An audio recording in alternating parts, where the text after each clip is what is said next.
The following is a Shaw TV special presentation.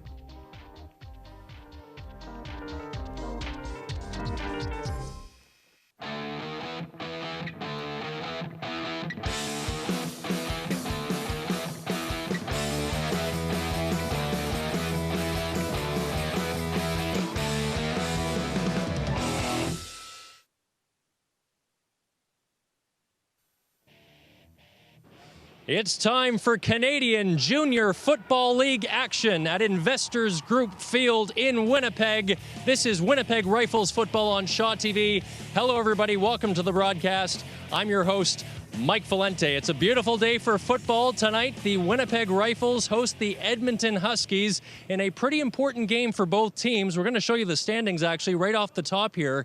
You'll see that Edmonton and Winnipeg are tied for that fourth spot, both 2-3 on the season with 4 points each. There are 4 games remaining for both clubs, including today's game versus each other. The Edmonton Huskies were actually 1-7 last season, so they've already surpassed their win total. Regina, who is directly above both the Huskies and the Rifles in the standings, they don't play again until October the 1st. So we'll see what happens here tonight.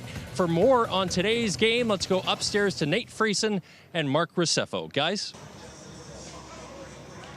Hi, everybody. Welcome to the show. I'm Nate Friesen, and this is Mark Graceffo. And this is and welcome to the Winnipeg Rifles' first inaugural showing on Shaw TV. This is our first play-by-play and color commentating experience. However, I will have you know that both of us have playing experience in this league, as well as both of us have been coaches in this league as recent as 2 years ago. Yeah. Took a little bit of time off to make some babies, but now we're back. And we're going to go to the stats right away to set ourselves up for this game. So, Mark?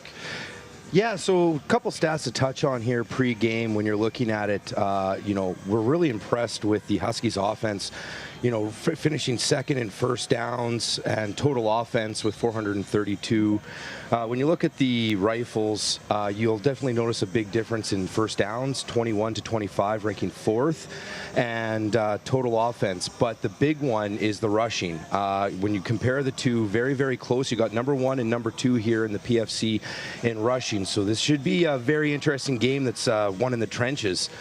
Defensively, if there is defensive stats, you'll be seeing that you'll notice that the Huskies are first in total team defense and that the Rifles are third. So again, we're looking at that stat there, and you've got about 117 yards total difference between the two, but still 1-3 collectively in a league. It's pretty close match there. What do you think about that, Nate? Yeah, I'm looking forward to watching the Huskies defense fly around. They've definitely had a very good showing in the first part of the season against some real tough teams in the upper echelons of the CJFL and the PFC conference. So it'll be interesting to see. Now, one of the tales of the tape that we also have to consider is that both these two teams are 2-3 coming into the action. Both of them are going to be hungry for a playoff spot. And the other interesting thing is both of them are coming off wins last week. Winnipeg was out in Chilliwack, and they were playing in an interconference game against the Valley Huskers, and they won 35-0 in that game, as well as the Edmonton Huskies were playing their crosstown rivals, the Edmonton Wildcats, and they won that game. So coming into this game, a little bit of momentum. Yeah, and the other interesting thing is we're going into Game 6 here for both teams, and this year it's a 9-game schedule because of that cross-conference crossover there with the BCJFL. So this game being Game 6 and both teams at the same record has huge playoff implications going forward. So we expect to see a very intense battle on the field, bodies flying around, and probably both teams trying to execute in the run game. Now, I think we've got something else coming up, Nate. Yeah, there's a special story that's been put together, so let's watch that now.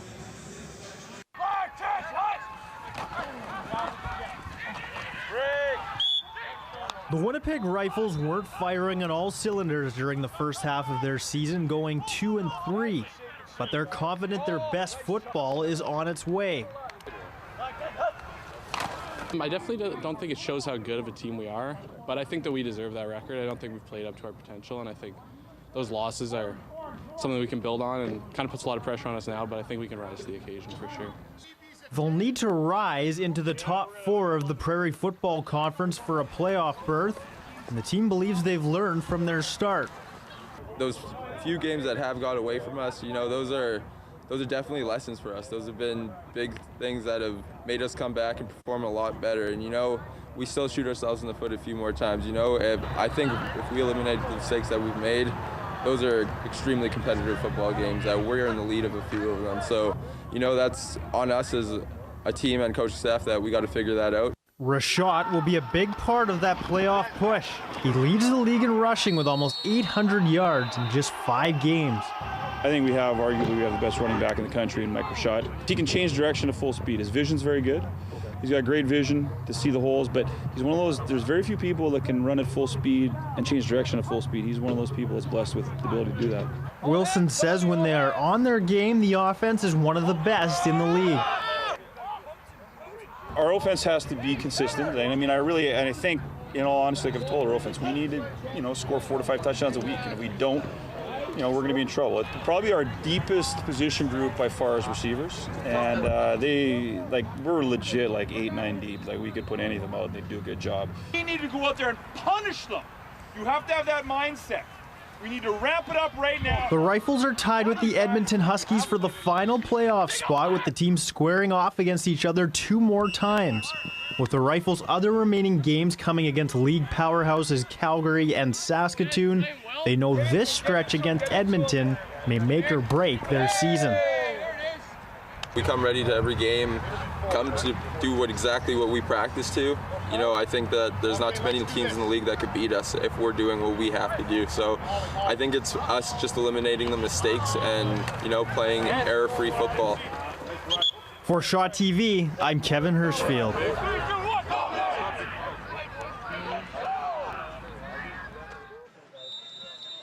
Hi, everybody, and welcome back to Winnipeg Rifles football on Shaw TV.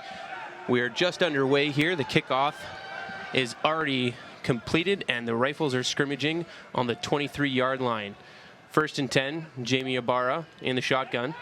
Empty backfield. Throws downfield and incomplete, intended for Xander Tuchinski. Tight coverage there by number 15, Brandon Mellon. One of their top DBs, their leading tackler from a defensive back standpoint, and Ybarra going to a target he's very comfortable with it in Xander, who was actually in Bomber camp this year, territorially protected by the Winnipeg Blue Bombers, and was there with them through training camp. Absolutely, that's a player to watch out for today. He's a big-bodied receiver. Big Here we go. matchup too. Jamie Ibarra in the shotgun, riding to side with Blair Mattis, and here we are. Xander Tuchinski gets a 1st down with a gain of about 18 yards. So big cushion there. They're giving a big cushion. He hooked up in underneath the zone coverage there. And again, Ybarra finds his number 1 target. The number 1-2 punch there with Ian Lee and Xander Tuchinski is quite something. Going to be something to watch here in the slot. Here we go. 1st and 10. Rifles scrimmaging from their 43-yard line. Ace weak. Hand off to the short side of the field. Blair Mattis makes a guy miss and gets a short gain towards the Huskies sidelines. Blair Mattis slow to get up here. Interesting to note that Michael Richaud is injured today and doesn't look like he'll be playing. Here's our offense. We have Max St. Cyr starting at right tackle. And the other players to highlight here are Ian Lee, Zach Raggart, Kai Madsen, Xander Tuchinski, Brendan Nyox. Michael Richaud again is not playing number 27. Instead, Blair Mattis gets the start. Rifles 2nd and short. Oh, ball's up. Interesting. We'll see what happens. Well, I can tell you, it didn't look like it hit the ground. That's a very acrobatic catch by Zach Riegert there. I mean, he is 6'6", so he's got a lot of body to get underneath that football, if that is ruled a catch. Going to the replay here, Ybarra is signaling 1st down. Yeah, very interesting throw here. The ball did not come out of his hands well. I think it was tipped at the line. You're right. Number 91, Donovan Bergmeyer, got his hands on it. And you know, what's interesting here is you're not seeing a lot of pressure from Edmonton because they're running a 3-man front here. So they're just trying to keep everything contained in the pocket, it looks like. Let them pick away. Again, Mattis with the carry on first down. Rumbles for a good gain on first down, about 5 yards. This will set up a second and medium here, which is always favorable for an offensive coordinator. You know, one thing that Blair Mattis has is a power run game.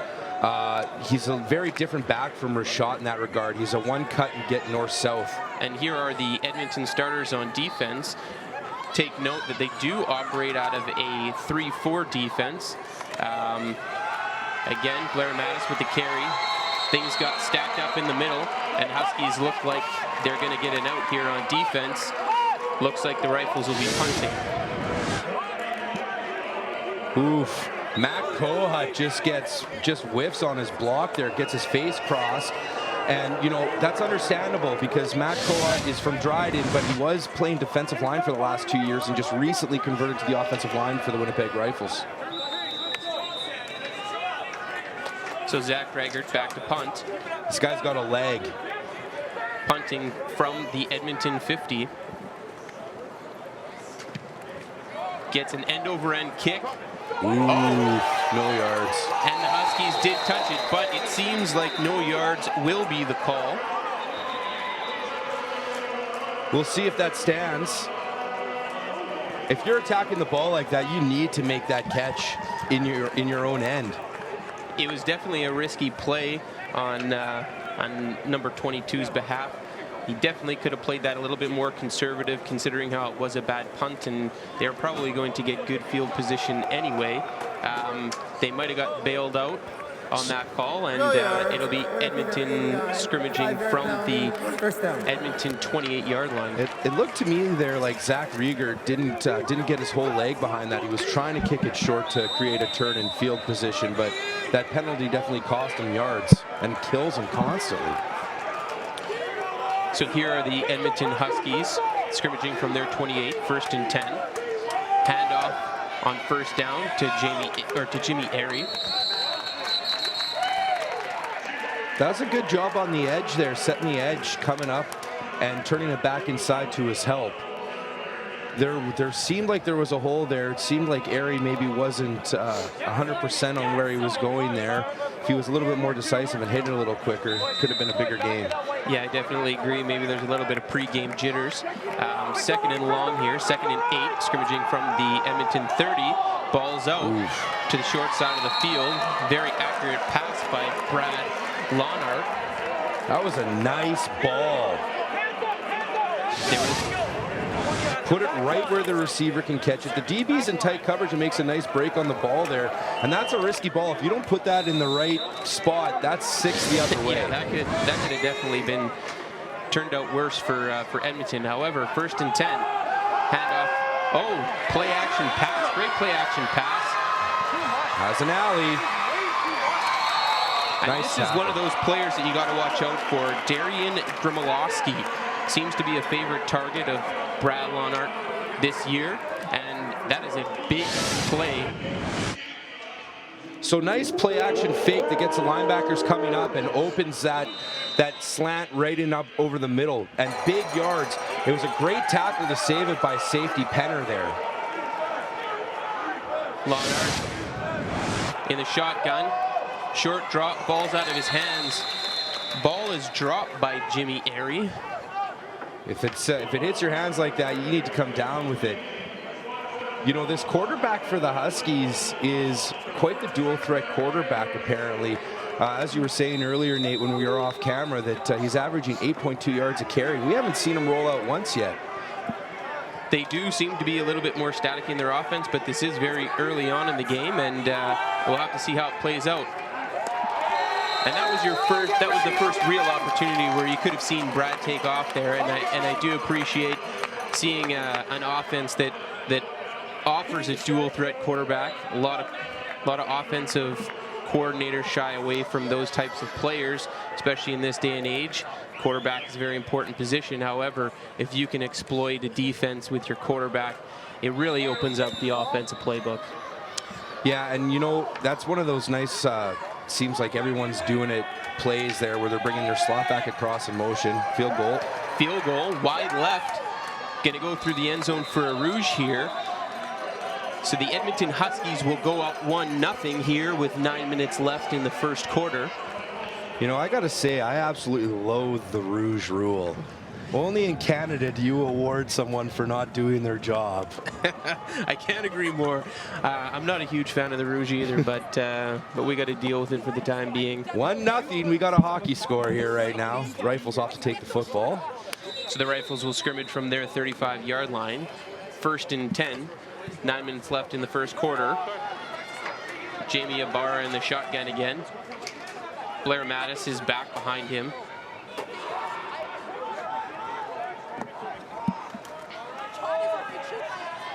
Blair Mattis with a quick cutback for a short gain. This will set up a 2nd and long scenario. Good sound defense there. Everybody was in their gaps. Nobody was over pursuing there. I think Blair cut back there a little too early. That was, you know, looked like outside zone to me, and he cut back all the way across the formation. And generally, if you find a hole, you can get some yards there, but they played it sound. So here we go, second and long. This is a passing situation. Jamie in the shotgun, steps back, quick drop, gets the ball out of his hands quickly to Ian Lee. It's going to be close to a first down. We'll see what the spot looks like. It looks like he's going to get it. They needed to get the 45 for the first down. One of the things that always drives me crazy about that type of situation is when receivers run that route a little short, and I felt like Ian Lee, although cognizant of where the sticks were, came up a little bit short there and made that harder than it needed to be. Run the sticks, get your first. Yeah, he's lucky to get the yardage on that play. Here we are, Rifles, 1st and 10, scrimmaging from their 45-yard line. We have a penalty on the field. We'll have to see what this is. Wow. They called procedure. That's a very early call. Legal procedure. I'm not even I never know they were set. How do you proceed to, I know these guys are trying out there, but we'll give him a pass right now. He makes that call later in the game. I may have a different thing to say about 41 there. Yeah, we may have to be blanking out our microphones so we can yell at the refs. So, Rifles scrimmaging 1st and 15 from their 40.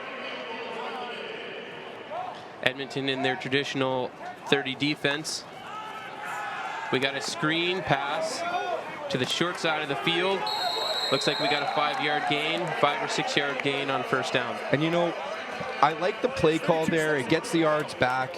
You're expecting to get more than 5 there. And the receiver out there, I think it was Riegert that was the blocker, I believe. Whoever was the wide out there setting up the block needs to hold that.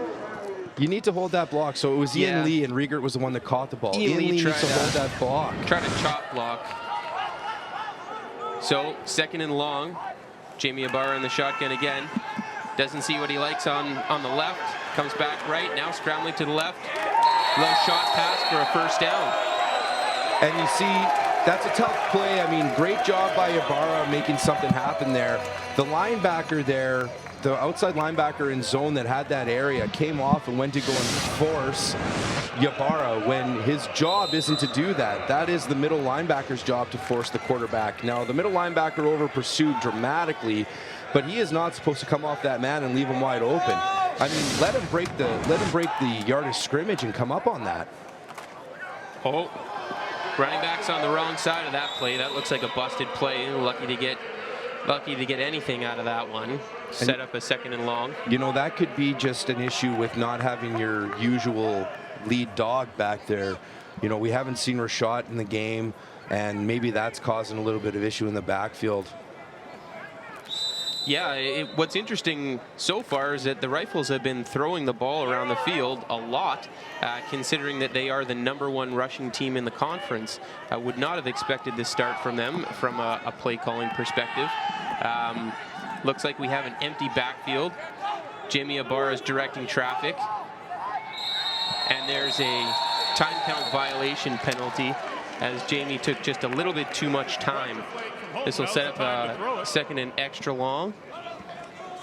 And you know, this is the stuff that kills teams, especially when you're able to drive the field and you're making some plays happen. To take a penalty like that, at that point in the field, changes everything in the down. Procedure, Winnipeg number 61. Completely changes the play call, don't you agree? I mean, you were an offensive coordinator in the PFC for the Rifles for a year. This puts you in a different situation. Absolutely. 2nd and 9, although it's not as high of a percentage that you're going to convert on that, 2nd and 15 is even less likely. It puts a lot of stress on your players, and that's a direct result of that. Jamie Ibarra throws a pick that he probably shouldn't have. What he needs to be telling himself in that situation is, hey, move the ball. If I'm not able to see an early option that I can get out of my hands and be confident on, then I need to hold on to this ball and punt the ball, pin it deep, and let your defense come up with it. So the Huskies rush 3 and blitz 1.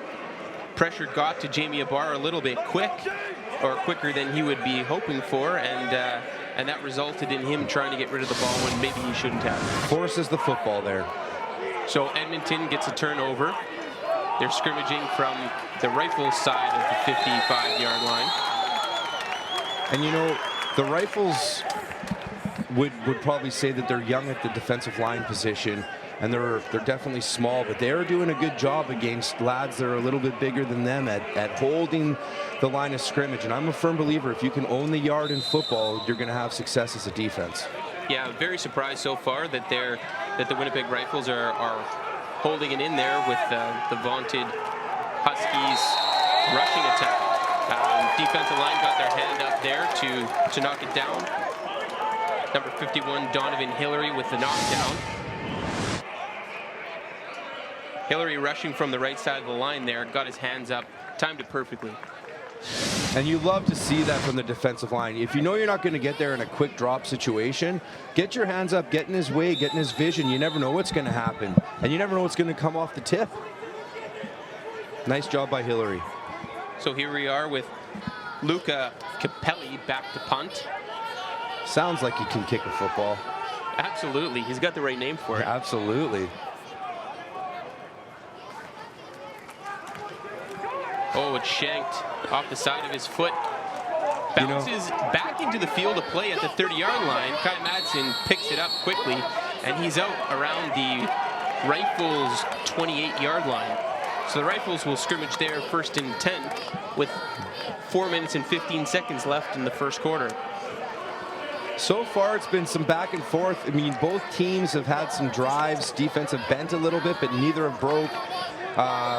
One bad decision by the Rifles turning the ball over there, but they've been moving the ball very well on this defense. Absolutely, and I think that they're a little bit lucky that it didn't turn into something bad, but that's football, and sometimes turnovers don't hurt you. So that's just the ebbs and flows of the game, and the Rifles are here scrimmaging. Blair Mattis to the right side of the line, ducks his head after a short 2-yard gain.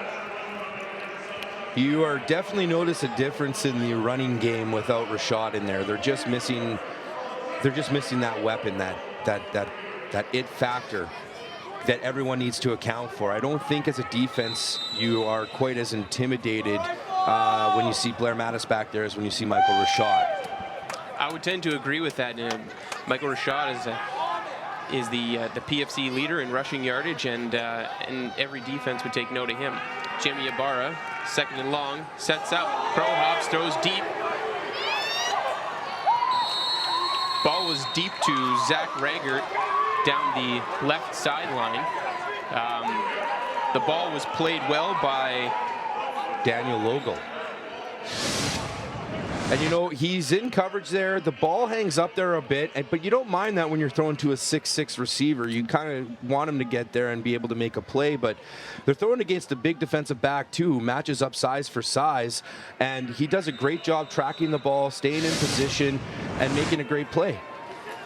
Yeah, I would tend to think that was a called shot at this time of the game, just trying to get the ball downfield, see if they can get a big chunk. I don't mind the play call. I don't mind the decision to throw the ball.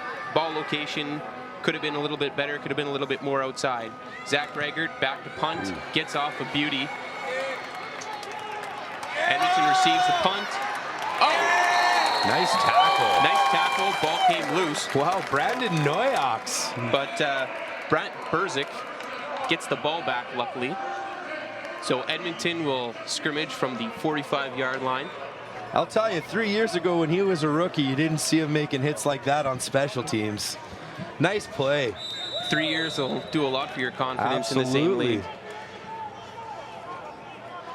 So Edmonton scrimmaging from the 45. 1st and 10. 4 receivers to the right. We get a jet sweep to the right side of the field. Halfback steps up with a big tackle. That's Andrew Ricard with a huge tackle for the Rifles. I think if he doesn't get that one, that might have gone for a pretty big game. Yeah, you know, Donovan Hillary plays the quarterback there, and the halfback, Ricard, does a great job coming up and forcing that. Otherwise, if he gets edge, play action. That's gone for some substantial yardage. Brad Lonard steps into his throw, a little bit off on the throw there. However, he did have a man open downfield in Darian Grimolowski, one of his favorite targets. This sets up a 3rd and 10 situation, and back comes Luca Capelli. And you know, in weather like this, where it's nice, but there's a chance of rain, the ball can get a little slick. It's definitely humid out there. You want to see how that affects special teams, because it is such a massive factor in the game of football. 1/3 the game, and it can sway it one way or the other. Luca Capelli gets a nice punt. Good hang time. Good hang time. Kai Madsen gets it, makes the first guy miss with a nice shake. Blocking doesn't stack up for him, and he gets a short gain on the punt. However, there is a penalty flag on the play. Let's see what the call here. Number 17, Aaron Abrahamson. You have an illegal block on the Rifles. It's going to push him back. 15-yarder. That is, again, the Rifles are definitely dominating the stat sheet and penalties today. There's no question about that. 10-yard penalty, and you know, one of the things that you and I experienced both as players and as coaches is there seems to be a theme with the program where we do tend to have a little bit of undisciplined players on our team that seem to take a lot of penalties and put us in tough situations. I know, and scrimmaging from your 35 is a lot nicer than scrimmaging from your 20. Again, busted play in the backfield, miscommunication with the running back and the quarterback. Jamie Ibarra doesn't seem to be very happy about that, jawing at his running back on this play. And they've made a running back switch. It looks like in the backfield with Ogaden, who is a little bit more along the lines of Rashad with that fast twitch. He's a little bit more agile than Mattis, more of power. But you can't keep making mistakes like that and shooting yourself in the foot. So the Rifles are in a tough situation again with a 2nd and extra long. 3 receivers to the left. Jamie trying to get out of trouble in the backfield. Gets taken down for a sack for a substantial loss. We'll call it 10 at this time. Setting up a third and really long scenario. Well, and now you need to ask yourself, what do? Do you give up the 2 points here, take a knee and try and play the field position, or do you kick out and put your defense on a short field? I was just about to ask that question, because in the Canadian Football League, often they don't take the safety. However, when I was in college, we took the safety all the time. So it's really a coach's preference. Now, the Huskies did bring the heat there, but, you know, the old line looked like they were just trying to run into each other. It doesn't seem like they were quite on the same page. Putting them in a tough situation. They're running time off the clock, which makes you think they're giving up 2. Oh, no. Zach Rager punts it out of the end zone. Not a great punt. Oh, wow. Brad Berzik muffs the punt. And you could say that couldn't have worked out any better for the Rifles. It couldn't have. Well, besides maybe recovering that and taking it for a score. Yeah. However, they managed to avoid a disastrous scenario. That was not a very good kick out of your own end. When you're making that decision, you're hoping to get a 50-yard bomb out of your punter, and he only got that thing about 30. Now, is there... No yards. Winnipeg number 56. Oh, 15-yard penalty. First down. I didn't even see the the penalty flag on the field. Oh, it was 95 that threw it. It was right along here, and that's their long snapper. That's Hart, their long snapper that generally gets a free release up the field. And he should know, based on where the guy is setting up, you need to base where he's setting up and start breaking down at 12 yards so that you're giving him that 5-yard cushion that's required in the Canadian game. So wow. The decision to punt out of their own end zone will be an interesting one. We'll see if the Huskies can cash in here with no time left on the game clock. This should be the last play of the first quarter. I mean, hindsight's 20/20, but it sure looks like they should have given up 2 right now. Oh, looks like we have a pass from the running back, throws it into the end zone. And the receiver plays a little bit of DB, knocks it down in the end zone. An aggressive play call, trying to swing the momentum. And this will do it for the first quarter. We'll be back in a moment. You're watching Winnipeg Rifles football on Shaw TV. That number 17 looks like...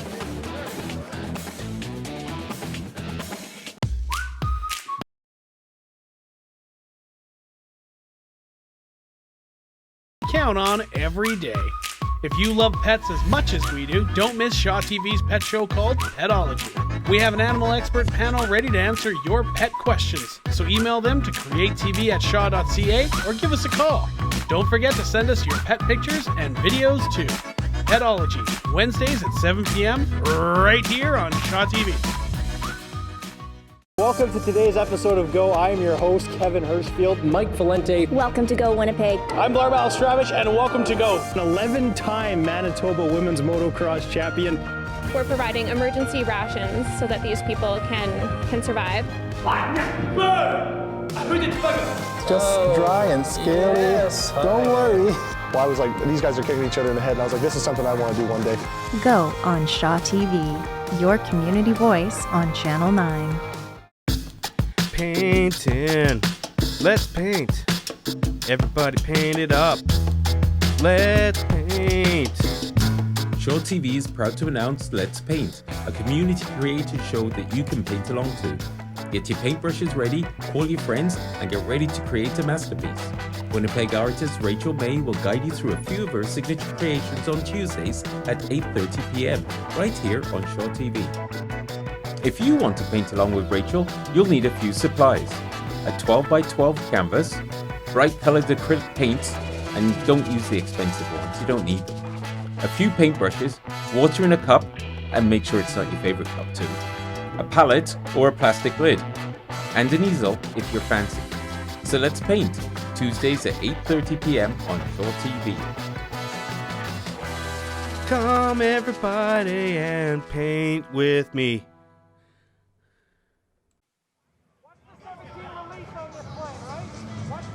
Welcome back to Investors Group Field. Just before the second quarter begins, we finally have an update on Michael Rashott of the Winnipeg Rifles. He is not playing this evening because he has a contusion on his leg, and they are letting him rest for the game. It doesn't seem very serious, but I talked to the managers, and that's what they had to say. Let's go back upstairs to the booth for the start of the second quarter. Here's Nate Friesen and Mark Rossetto.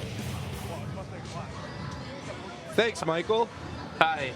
Thanks, Mike, and welcome back to Winnipeg Rifles football on Shaw TV. That's dire news for the Winnipeg Rifles. If you're a Winnipeg Rifles fan, to hear Mike Rashott is out of the game.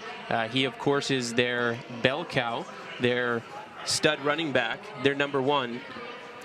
Well, and what's really interesting that Mike said is it's a contusion, and contusions generally, if you can play through them, you will in a game that's this pivotal in the season with playoff implications. So it must be more serious than the Rifles are letting on, I would think. Maybe Coach Jordy Wilson is trying to channel his inner Belichick and no one is hurt and do your job and next man up, and that's fine. But I can tell you right now, just based on what I've seen with the run game, it's very challenging to replace a Michael Rashott. Yeah, it seems like they're missing him both in the confidence from the backup running back standpoint, as well as the play calls do not seem to be quite as slanted towards the run game as they have been for the first half of the Rifles season. I agree with you completely. I mean, and I'm wondering if maybe that change in the lineup created change in the game plan where they were going to rely more on Ybarra and his arm. Although his completion percentage this year is not strong, I would say. Yeah, you know, Jamie Ybarra is the type of quarterback that shows a lot of flashes, and I think that he's a quarterback with a bright future.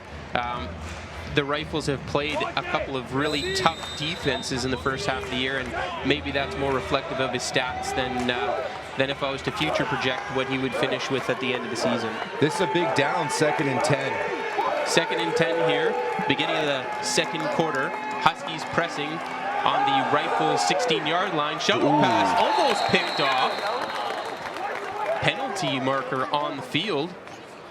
Surprise, surprise. Huskies looking for the inside pitch, broken up by Hayden Ellis. The number 41 official threw his flag again. That guy's trigger happy, I feel.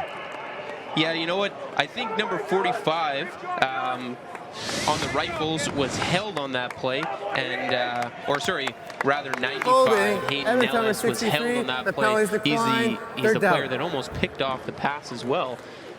So great play by him to get into position, even though he was being held on the play. And that is a big defensive stand. And you know, maybe that's what Coach Wilson has faith in his defense, and that shows how much the confidence that he has, because kicking out of your end zone there and then having a fumble recovered go back on a penalty, this is a huge stand, and it's got to give your defense immense confidence to only be potentially giving up 3 here. Yeah, so at the end of the day, you could have gave up 2, potentially going to give up 3 here. Not the worst case scenario. Luca Capelli set to hit the field goal. Oh, fake play. Big penetration by Andrew Ricard on the play. Gets a tackle for a loss, and that is a huge defensive play for the Rifles. I absolutely love this kid. He's from Elmwood High School. He came into the Rifles as a rookie. He was an undersized linebacker, but an absolute athletic freak. And they finally found a position for him where he's going to excel. He has next level talent. Just the explosion off the end and the way to not get sucked into that. And you know what? If you're going to call a fake, that's a place to do it. Short field. You're not changing the score too much, but I say you take points this early in the game. Rifles with an off-tackle play. Blair Mattis lowers the boom. And tackled for a 3-yard gain. However, surprise, surprise, Laundry in the backfield. Looks like we have another hold. And Jason Brown, the number 41, the linebacker who leads the Huskies in tackles, does a great job in pursuit there, following the ball and finishing with Blair Mattis. Nice contact both. That was a nice textbook tackle. Unfortunately, the play will be voided now with the penalty. So now the Rifles in the shadow of their own goalposts. A 1st and 20 scenario. Again, putting themselves in a tough situation with penalties. Absolutely, this is beginning to be a theme with the Rifles. Looks like we have an empty backfield. Swing pass to the left. Kai Madsen. Great blocking by his receivers. Kai Madsen gets drilled at the sidelines after a big gain, after a big 12 or 13-yard gain. Now, they ran a similar play to this earlier. Granted, it was to the 2-receiver side as opposed to the 3-receiver side. But what you'll notice here is Ian Lee is still the blocker here. And look at how he changed his blocking on this one. The previous one, he tried to cut the guy, missed it. This time he stays engaged with him, allows Kai to get outside. And look at the amount of yards gained in comparison to the last one. So here we are. Rifles with a 2nd and 7. Ace weak. Jamie puts his foot in the ground, and it's an incomplete pass to the right side of the field. Kai Madsen is a young guy from the St. Vital Mustangs, played provincially for the province. Very, very good kid, great work ethic, and that's a young man's mistake right there. He didn't run the sticks there anyway, so even if that's a completed ball, based on how that DB broke on it and played it so well, that's a no-gain pass anyway, so we'd be in the same situation. When you're second and you need to get that first down, you need to run the sticks. Yeah, that's the type of thing that'll drive a coach crazy, and I can see that Kai's coach is talking to him right now on the sidelines, probably detailing that exact point. Zach Regert back to punt. Short punt again.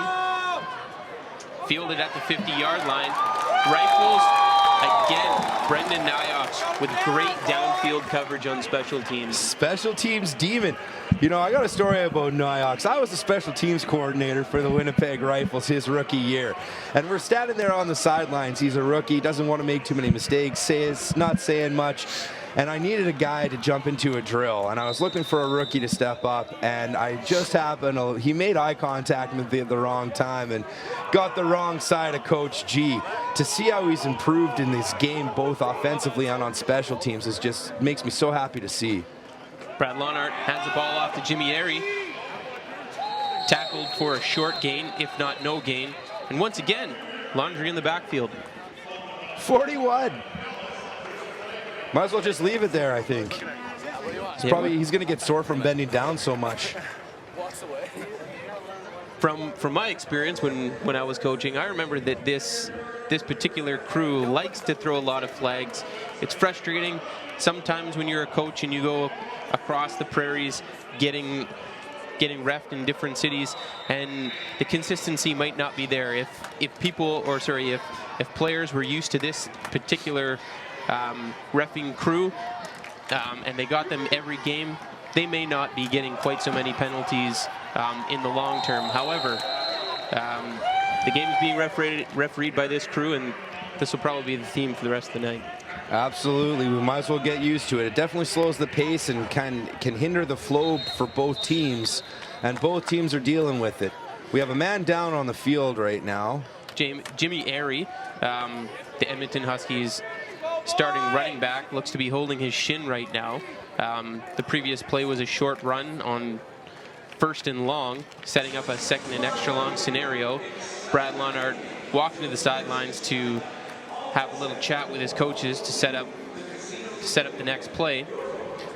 And you know, it'll be interesting to see. I hope this isn't serious. You never hope it's serious, but potentially we've got the number 1 and number 2 rushing offenses here without their starting dogs, their lead dogs in the backfield. And that could have a dramatic effect on the outcome of this game and how it plays out going forward, both offenses. The one thing that's going to be really interesting to see is if he is injured as opposed to hurt, what they do with their quarterback situation if they start to roll him out and try and use him more in the run game, because as we've stated earlier, he's quite efficient with his legs. I'm looking forward to seeing them get him moving a little bit. I'm interested to see what type of mobility he has. I haven't had a chance to look at the game tape myself, but I would imagine with stats like that he's going to crack off a couple of long ones today. To further your point that you had made before about is it the next man up at running back for these guys, it's tough to say, because if this was the NFL, everyone says, oh, the running back position's not that important. But to be determined here in the CJFL if that same role applies. And I believe we're going to throw it down to Mike for a quick hit. A great part of our broadcast this evening, guys, is we've got a trivia question for our home viewers. And our trivia question is, even though he's not playing tonight, Michael Rashad, where did he play high school football? If you know the answer, tweet us at Shaw TV Winnipeg, and you could win a great Winnipeg Rifles prize pack. Back to you. So there was Brendan Gates with an interception. Brad Lonart threw a dart to his receiver a little bit behind him. However, it ricocheted off his arms and into Brendan Gates' hands. And you know, you got to be in the right place at the right time. I would say that one would be on the quarterback. Not a great ball, put in a tough position on his receiver. He was open, and great job being coordinated by the DB and coming up and making the play. However, from a quarterback's perspective, that was the receiver's fault. So the Rifles scrimmaging, 1st and 10 from their 45, play action. Jamie Ibarra going deep, gives that to Chinsky on a corner, tiptoes the sidelines, and he's in! Rifles, touchdown! You know, nice play call by Jeff Reddy, the offensive coordinator, taking a shot downfield. And again, a target that clearly Jamie Ibarra is comfortable throwing the ball to. Xander Chinsky from St. Paul's High School, who was a quarterback, converted to receiver, does a great job adjusting to the ball, making a play in air, and then staying in bounds along the sidelines to complete the score. A nice corner route. Yeah, Zender does a great job tracking the ball in the air, and then really an unbelievable job keeping his feet in bounds. It looks like they might be lucky there's no instant replay on the field. Yeah. They could have maybe stepped out of bounds there. Yeah, I think that if this was the NFL, it might be under a little bit closer scrutiny, but we might see a red flag on the field. But we're going to give it to him. And Ian Lee is setting up for the extra point, and it's good. So the Rifles have made it 7-1 here in the second quarter with 10:54 left on the clock. Considering where the Rifles started and considering where they started this second half to be up when you had your backs against the wall, it's just a testament to the confidence this team is starting to play with. And what they've been saying is that, we heard it earlier in the clip, they feel like their best football is ahead of them and that they've been growing throughout the season. And so far, that seems to be the story on the field. They're playing good team football right now. All three phases are making plays.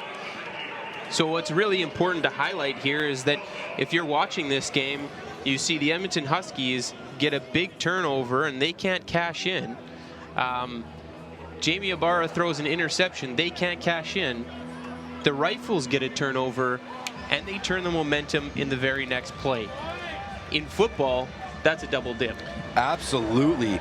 And the psyche when you're a road team and you've been keeping it close and you've been up, and then you allow a quick score like that off of a turnover, we'll see how the Huskies can rebound.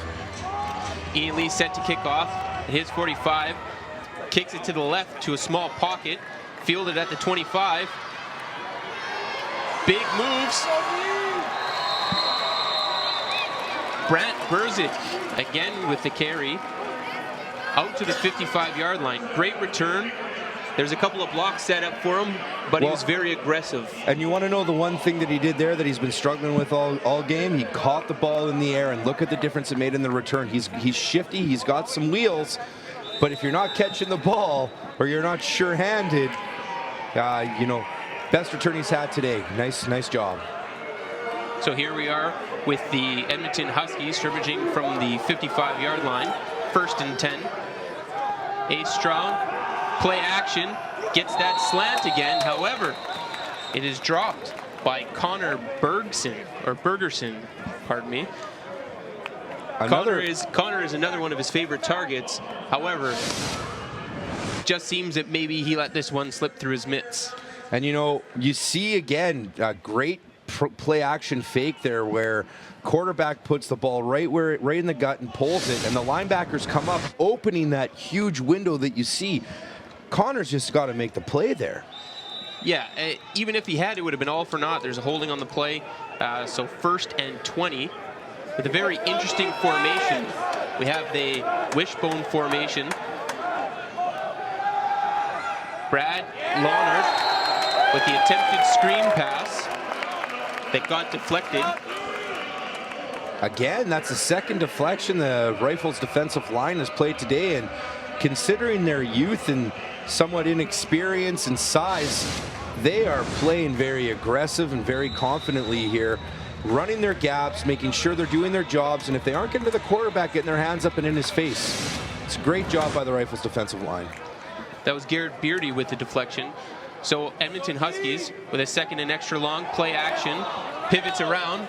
Brad Lawnert escapes the pocket, gets a completion to Harrison Cabell. A good completion, probably about 15 yards, but he will be short of the sticks, and this will bring up a punt from the Huskies.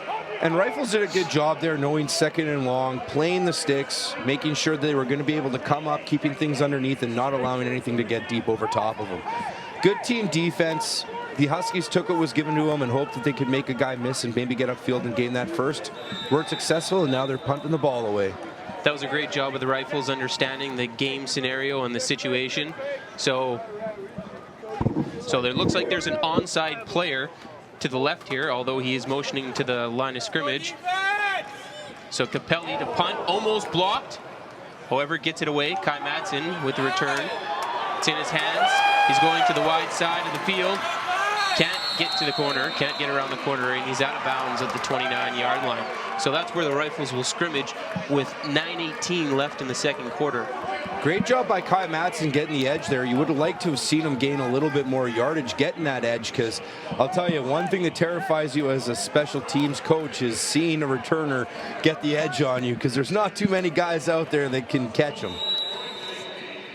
Yeah, you don't want to see him turn the sidelines and then he's high stepping it past you on the sidelines on his way to a touchdown. Well, and special teams touchdowns tend to make a massive difference in the outcome of a football game in terms of wins and losses. Jamie Ibarra in the shotgun. Quick set, ball's out of his hands. Zach Raggart with the completion, or with the reception for a 5-yard gain. However, there are penalty flags on the field. Yeah, you know, I'm not sure what they're calling here again. It was the side judge, so... You would think that it's offside or procedure. But the receiver checked in with him. Maybe he must have jumped a little quick. Yep. So the Rifles will... So that catch will be negated. Winnipeg 82. The Rifles will scrimmage 1st and 15 from their own 25-yard line. Going the wrong way again. Let's see if they can regain it here. 1st and 15 at least, so... Gives them 2 plays to get that 15 yards. Better than 2nd and long. Let's see what they can do. And on 1st down in this type of situation, you're looking for a play that'll get you a little bit back. You're not looking for something that's going to get you the whole thing. So a handoff here on 1st down is definitely within the wheelhouse of most offensive coordinators who feel comfortable doing that. Of course, it's a short gain. Great defensive penetration again by the Edmonton Huskies. A theme that we maybe didn't think was going to happen when we were prepping for this game, considering that both offenses have been highly touted in the rushing department. Yeah, you know, again, we can't stress the injury bug and the lack of first shot in that backfield and the difference it's making on this offense. They're still able to make plays, but they're making big plays. They're not getting small amounts of yardage right now. 2nd and 15. Jamie Ibarra scrambles to his right, completes the ball on the sidelines for about a 7 or 8 yard gain. He'll set up a 3rd and 8 scenario. Looks like the Rifles will be punting again. You know what though? In a game of inches where field position is such a massive sway, getting those 8 yards with a punter like Riegert, that when he connects with his foot, can make a big difference in field position here. Yeah, Jamie escaped the pocket there a little bit early maybe. However, he managed to make a play by getting the ball out of his hands pretty quick once he broke the pocket. Nice punt by Zach Raggart. A little bit further down, and Brad Berzik again muffs the punt, but he gets it back, avoiding another costly error. This guy he's up and down. Jekyll and Hyde. When he gets his hands on the ball, this guy could be something special, but having a little bit of issues here today. I don't know if maybe the lights or the wind or the fact that Riegert is kind of getting his punts to go over end instead of spiraling that's making it difficult for him to catch it. But, I mean, as a coach, you've got to be concerned, and you're on the road, so you don't generally have too many options either. So the Huskies scrimmaging from their 38-yard line, 1st and 10.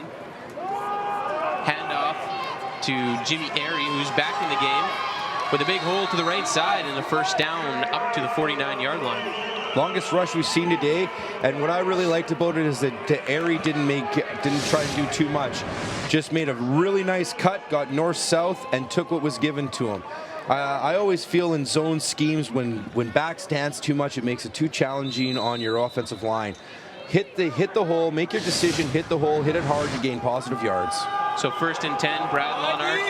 Oh, downfield.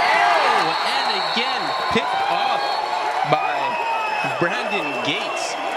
Another in and out of the hands of a Huskies receiver.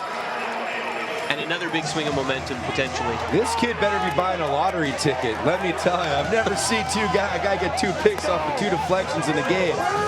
Good on him. You know, he's playing the system. He's in the right spot, obviously, but you gotta be frustrated when you're playing football that way. You're starting to sustain a drive, and you put the ball right in your receiver's hands, one of your trusted receivers, and he makes a play like that. Clearly frustrated on the sidelines right now.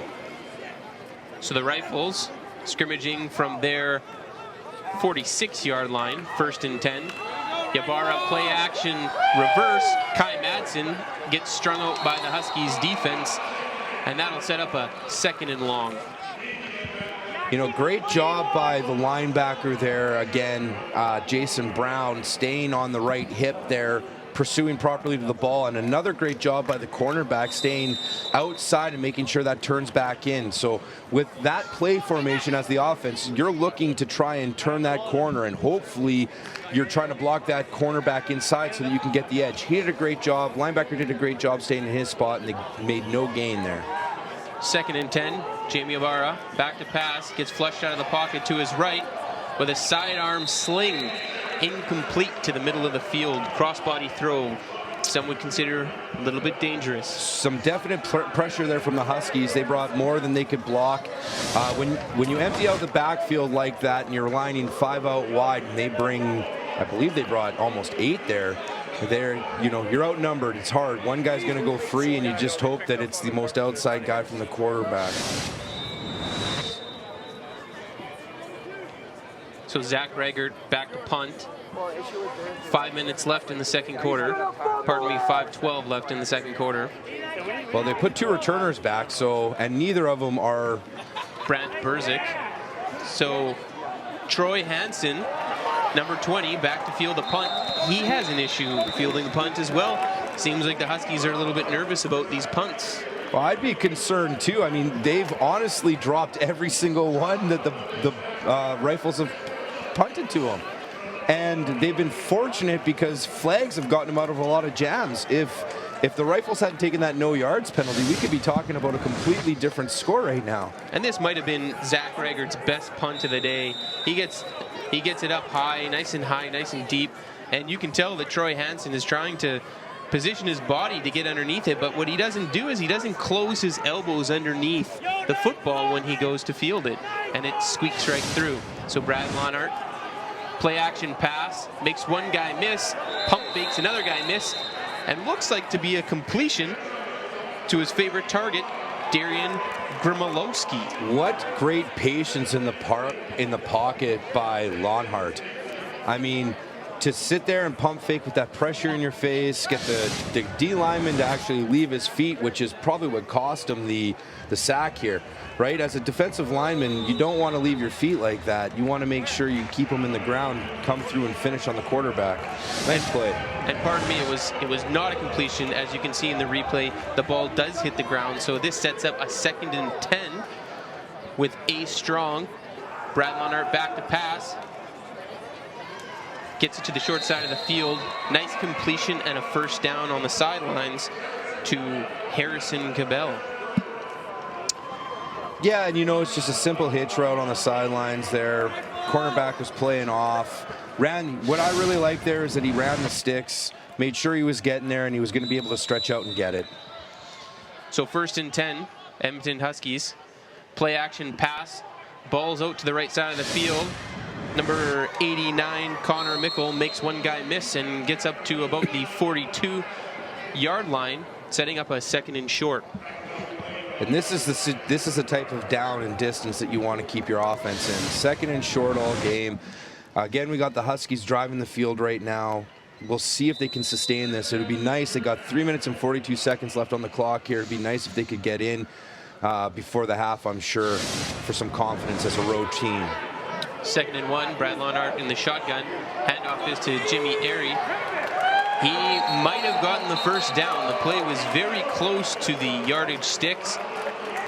It'd be tough to say he either got it or it's within inches. It's close, and based on how both offenses have been performing so far, if you're able to sustain a drive, I think you might go for it here. They're going to probably bring in the sticks for a measurement, I would imagine. If I was the Edmonton Huskies coach, I would be asking for a timeout to stop the clock here. We just got to the 3-minute warning, so we may see the Edmonton Huskies going to a hurry-up offense here for the remainder of their drive. They did get a 1st down. Well, and the nice thing about the 3-minute warning is it kind of acts as a timeout for you if you're the Huskies with the possession of the football. So now you've got all your timeouts. You haven't burned any timeouts. You've got lots of time in the Canadian game to try and drive the field and get a score. Swing pass here to Jamie Airy. Nice pass. Flags on the play. Jimmy makes one player miss, and he's out at about the 50-yard line. And you know, one guy we need to talk about here is Penner for the Rifles. Their safety comes flying down all over the field making plays. That was a great job by him. I believe that was him, or number 20? No, 20. Offside. Winnipeg number 95. 5-yard penalty. Repeat first. Jackson Springs. Oh, Nathan Dixon. My mistake. I apologize.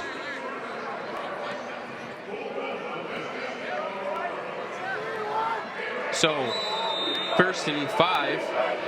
Edmonton scrimmaging from their 48-yard line.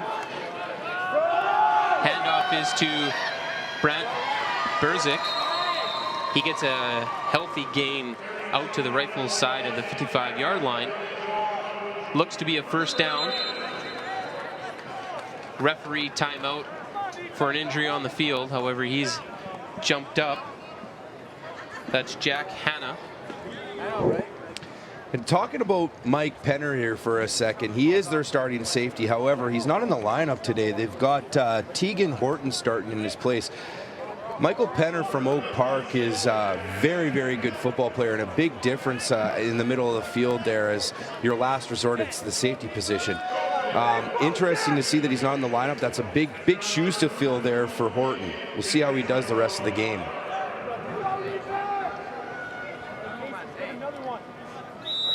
So the Edmonton Huskies are getting things organized here for a first down possession on the Rifles' half of midfield. Brad Lonart with the play action pass again, going deep. Receivers looking for a penalty, although I'm not sure that the refs agree. You know, I always get sick of these diva receivers running down the field. That guy quit on his route thinking he was going to get a call. You're allowed a little arm fight, and they're going to let that go. The defensive back is entitled to the football just as much as the offensive player when it's in the air. And the Huskies seem to be developing quite the game plan here, with play action being their emphasis. Brad Lonart throws the ball downfield on that play for the first time in a long time, and it's nice to see them stretching the field. However, 2nd and 10, bobbles the snap a little bit. Brad Lonart gets outside the pocket, and a nice tackle by the Rifles coming up to stop Brant Berzik on a reception, which will bring up 3rd down. Their middle linebacker does a nice job pursuing to the football, keeping that underneath, reading the play, coming up and finishing. The big thing here is finishing on a play like that, because if DeFonte misses, then there's a lot of green grass left or turf left for him there. So here's Capelli back to punt. Well, you got to wonder with 2 minutes left on the clock if the Rifles get a decent return here, if they can make something happen offensively. Absolutely, there's lots of time, and as you had mentioned before, timeouts are still on the board for both teams. Penalty flag down already. Yeah, you're going to see no yards there on the Huskies, I think. Kai Madsen was tackled at the 32-yard line. We'll let the refs sort out the flag on the field, and the Rifles will get a possession with 2 minutes left on the clock in the second quarter. This, of course, would be a very pivotal time to score. If you can score going in at halftime, that's always good for the momentum of your team. Team's going to feel good about themselves going at halftime, knowing that they were able to drive the ball down the field, chew up some yards and under a pressure situation, and cash in on some points. Well, and the other thing is, when you're missing key players like the Rifles are right now due to injury, to be able to come out and command your offense the way you've been able to, and to be able to put points on the board and play sound defensively, you know, you got to be happy with that performance. Jamie Ibarra scrambling outside the pocket, pushes the ball downfield, and Zach Raggert makes a nice reception on the Huskies side of the 55-yard line. So the Rifles starting to move the ball here. And that stops the clock too, right? Which is nice. So they don't have to burn a timeout. They get time to huddle. Great job by Riegert coming back to the football, being aggressive to the football, and making sure he gets out of bounds there too on the sidelines after he secures the catch. And the viewers should note here as they're watching the replay that Jamie's not just moving out of the pocket for the sake of moving. He is getting pushed outside, and he's scrambling because he has to. So play action here. Oh, sorry. He did give the ball off to Blair Mattis. He keeps his feet churning. Contact on his side of the line of scrimmage. However, he does get 5 yards off the play. You know, nice hard run. You got to wonder if Ybarra wanted to pull that one, though. It looked like Mattis just wanted to carry. He had me confused. I thought he was going to take the ball and it was going to be another play action pass. 5 yards, still center of the field. You got to wonder where you're comfortable for even a field goal here. I wonder what their kicker's range is in this type of weather. I mean, winds aren't seeming to be too prominent out there right now. 2nd and 5. Jamie Ybarra throws into a tight window, and it's intercepted by number 38, Dustin Hadinsky. Looks also to be like a face mask penalty on the play on the tackle there by Zach Greger. So that'll add 15 yards on with 1:22 left on the clock. Second turnover by the Rifles again, and that was off of Riegert's hands. You'd like to see him come down with that.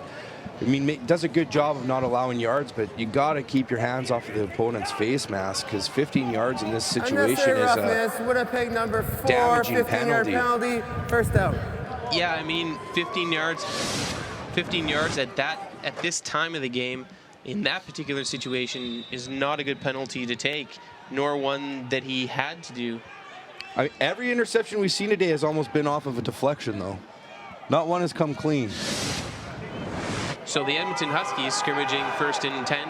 We got the play action slant to the short side of the field, this time caught by Connor Bergerson. He does a good job shielding his body, getting inside position on the halfback, Stephen Conway there, and a nice laser of a throw by Lonard. You can tell that that's a well-practiced, well-rehearsed play. They've run it a number of times here in the first half, and that was the first time that they've had that type of success on it. Brad Lonard dumps the ball off to Jimmy Airy, making a couple of guys miss, running hard. Looks to be a first down or close to. We still have a minute on the clock, 1:04 to be exact, and the Huskies are driving the field looking like they're going to be going in their hurry-up offense right now.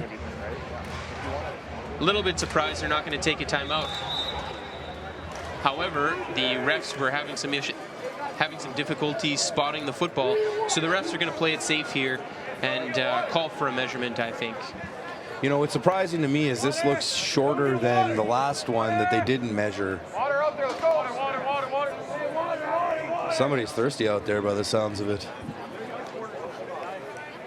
So the refs are going to come take a look at this one, and we'll see if they can get a first down conversion here. But this kind of allows the Huskies to kind of prepare two different play calls, one for the short yardage scenario and one for their first down, and gives them an impromptu timeout that they might not have otherwise had. The other thing that it does is, you know, regardless of whether they score here or not, the Huskies, the fact that they're moving the ball right now going into the half is going to give them some confidence. I mean, this game is not out of reach by any stretch, still very close.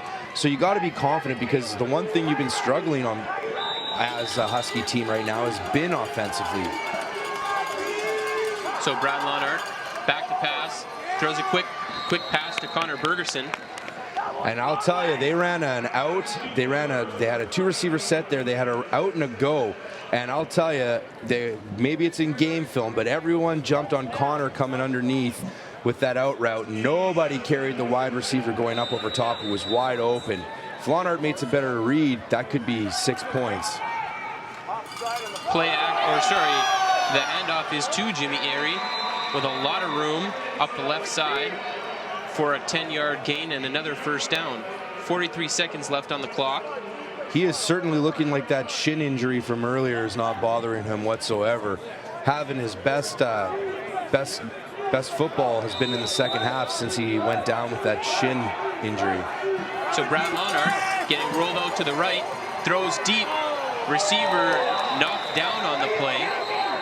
Stephen Conway taking his helmet off in protest as their referee throws a pass interference penalty on him. I'm not sure that's the best reaction. That type of stuff just drives me bananas as a coach. You want to know what? if you're that upset about it, there's a way of handling yourself. That is a flaggable offense, taking your helmet off on the field of play for something like that. He's lucky he didn't get another 15 yards here. A coach will totally be okay with a pass interference penalty. They realize that that's a type of penalty that happens during the course of a game. However, if he would have been penalized for unsportsmanlike conduct for Winnipeg taking his helmet 6, off, 15-yard now that's the penalty. type of thing that's a benchable offense. And, you know, Winnipeg I understand that number emotions are high. We played the game, we coached the game. I get that. But you need to be walking that fine line. And you can't cross it, because especially in a situation like this, I mean, it's already a damaging penalty, but to be on the one with 35 seconds left. I don't know if I necessarily agree with the penalty. I think Stefan has a bone to pick with this referee on this play. He had position. He was over top of the receiver, and the receiver ran into him while he was occupying his space on the field, and literally just quit on the ball and fell down. Yeah. However, acting is part of the game too. And he did his job there. Not only and got that, the call. but I have never seen in amateur football where you can't challenge a penalty. I have never seen a referee pick it up after he's thrown it and say, sorry, I shouldn't have made that call there on a pass interference. The other flip side of that is, as a defender, and I'm a defensive guy, you always know that 9 times out of 10, that call is not going your way. You need to be cognizant of it, and you need to be cognizant of it with the situation in the game. That's the other thing. It's smart football, and sometimes with these young men, the emotions get so high, even if it's a bad call, right? You just need to put your helmet back on, not let it affect you. If I'm the offensive coordinator and I'm seeing him rattled like that, I'd be thinking, maybe we go back to him. Absolutely. Maybe we go pick on him again. If he's rattled, maybe he's not thinking about the play call quite the same way. So another turn of events here, with the Rifles having the ball driven on them very quickly here to end the second quarter. 35 seconds left in the second quarter, to be exact. And the Huskies now don't have to watch the clock. They have 2 timeouts. They're first and goal from the 8-yard line, so time is no longer a factor. They will be able to run at least 3 plays here without having to worry about time, and have their play selection very wide open. They can hand the ball off or they can pass. Brad Lonart sprints out to the right, dumps it off to a receiver underneath to Darian Grimolowski for a short gain. Looks like it should be second and goal from the 5-yard line. The Rifles defense does a good job carrying that across the field, rolling with the quarterback, making sure they're carrying the guys across and passing them off as he rolls through their zone. We have some young football players very excited here on Shaw TV. Dapping in the back, wishbone formation, double tight. Brad Lonart play action. Oh, and he throws a jump ball at the goal line to number 17, Aaron Abramson, for the score. That's just a big body boxing up in the end zone. That's a basketball type of technique there, where he just makes sure the DB's not going to be able to play and just lets it hit him right in the chest. This type of play, when you're going play action boot to the weak side, great play action fake by Brad Lonart. And it may seem like this is a scramble play and that this isn't a design play, but I guarantee with that type of receiver that they practice this type of box out and throw the ball up in the air type of play. They also had Connor Bergenson wide open coming in over top from a drag route on the other side. So he had 2 options there. He went with the easy one. The guy was wide open, knew where he needed to be in the end zone. That's an easy catch. When I played tight end back in my midget days, that was one of my staples. Just go in and use your big body, turn and catch. I think I can do that. Seems like he does it okay too. And the Huskies with great pushback here to end the first half of this pivotal game. You got to wonder if the Huskies are regretting not kicking that field goal earlier in the half. When they faked the field goal in the at the beginning of the second quarter, Andrew Ricard came busting through and made a great play on the fake. However, you're right, at this point in time, with the score 7-all, with the impending convert most likely to go through, should be 8-7. They could be up 11-7 at this moment in time. Well, yeah, and if Luca Capelli was able to hit that first one, 13-7. So they've left some points out there today. But, still they've got to feel good going into half. The way they were able to finish the way you want with a touchdown as opposed to a field goal. And being on the road, going in up 8-7 now, that's going to be a massive confidence boost. Absolutely, and with 8 seconds left on the clock, the Rifles should be receiving the football. Most likely, they're probably just going to take a knee to end out the first half, but the way that the Huskies have been able to drive the ball in the back half of this second quarter is really impressing me.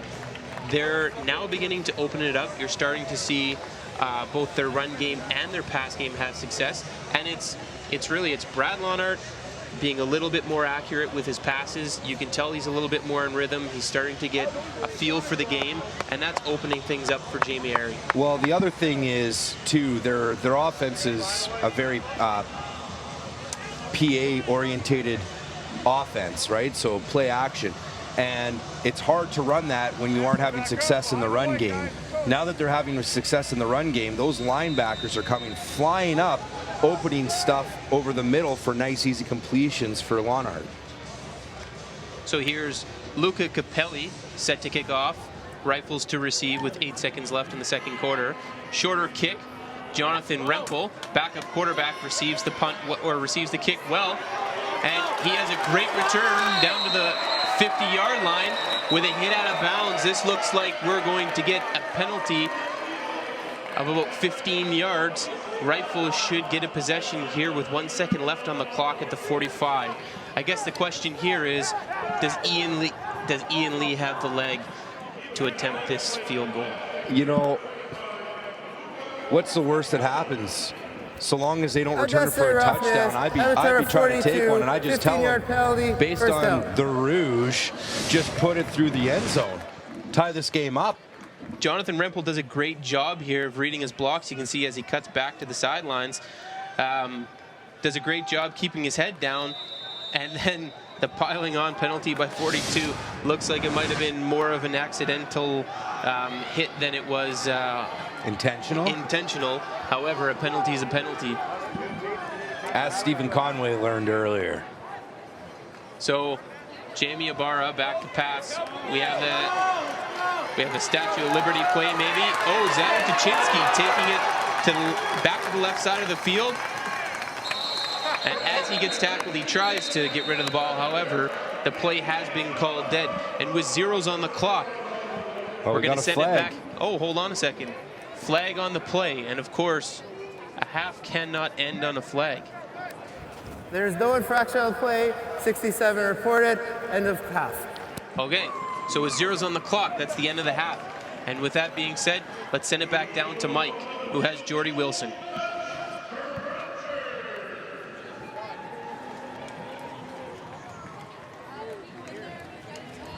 Here with head coach of the Winnipeg Rifles, Jordy Wilson. Jordy, it's a challenging thing to do to replace a guy like Michael Rochotte, I should say.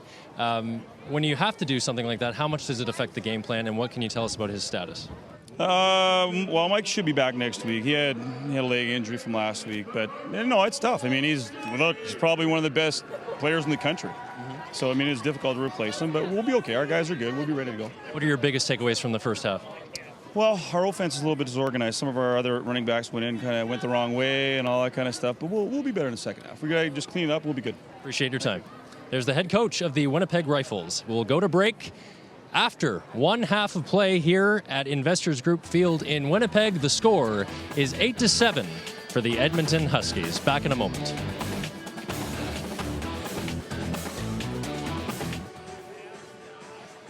And I wish it joy and happiness, but above all this, I wish you love. And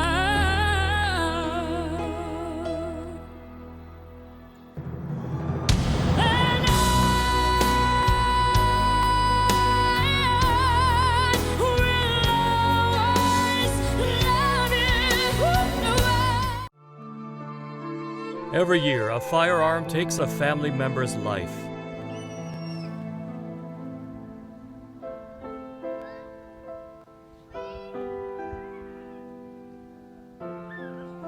Help prevent this type of tragedy by ensuring that your firearms are unloaded, locked up, and stored properly at all times. Community safety and crime prevention. It's your responsibility. A message from the Canada Safety Council. Welcome to today's episode of Go. I am your host, Kevin Hirschfield. Mike Valente. Welcome to Go Winnipeg. I'm Blar Balastravich, and welcome to Go. An 11-time Manitoba women's motocross champion. We're providing emergency rations so that these people can survive. Just dry and scaly. Yes. Don't worry. Well, I was like, these guys are kicking each other in the head, and I was like, this is something I want to do one day. Go on Shaw TV, your community voice on Channel 9.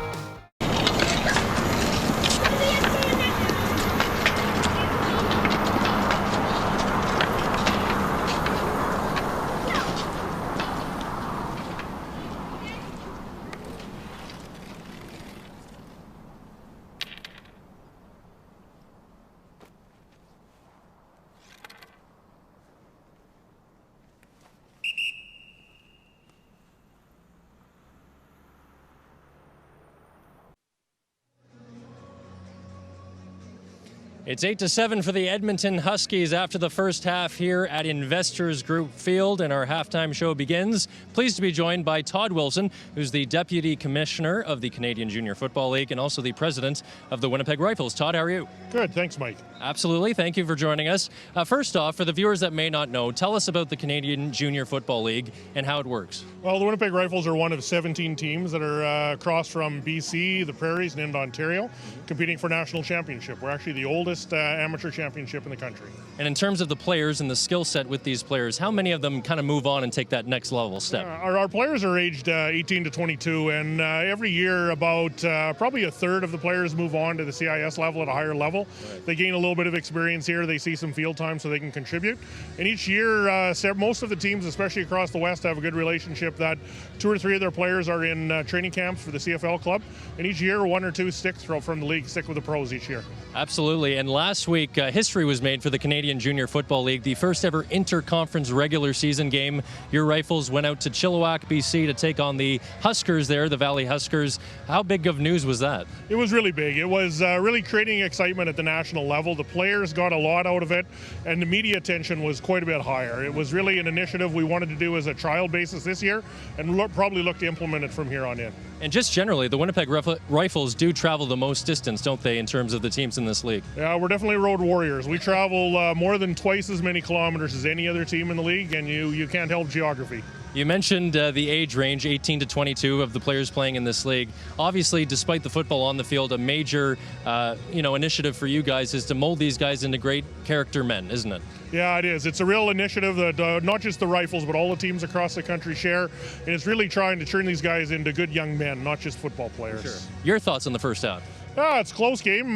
Missing our tailback is starting to show a little bit, but these two teams have something to play for, and it shows. Great meeting you, Todd. Thanks for your time. Thank you very much. Let's go upstairs to the booth. Nate Friesen and Mark Ruseffo. Guys. Hi there. Welcome back. And an exciting first half of football. 8-7 for the Edmonton Huskies over the Winnipeg Rifles here. Back and forth with the Edmonton Huskies starting a little bit of momentum towards the end of the first half. Mark, what are your thoughts? You know, I thought if you're the Edmonton Huskies, you need to be happy with how things ended up. You're on the road, you got a smaller roster, you got 40 players with you, and you're able to, not only, you didn't start off hot, but you're able to contain the offense, the Winnipeg Rifles offense, and then you were able to get your offense rolling towards the end of the second half there. So you got to like going in with the lead. From the Winnipeg Rifles standpoint, they've been trying to chip away. You can tell that they miss Michael Rashad in the backfield, but they are capitalizing on some big plays. I would like to see them come out and try and stretch the field a little bit more if that's what Ybarra is comfortable with doing. They've got to change something up because they've got a couple big completions. They're leading in yards passed for this game, but they haven't really been able to chip away the way they have. It's just been big plays. What are your thoughts? Yeah, I tend to agree with that.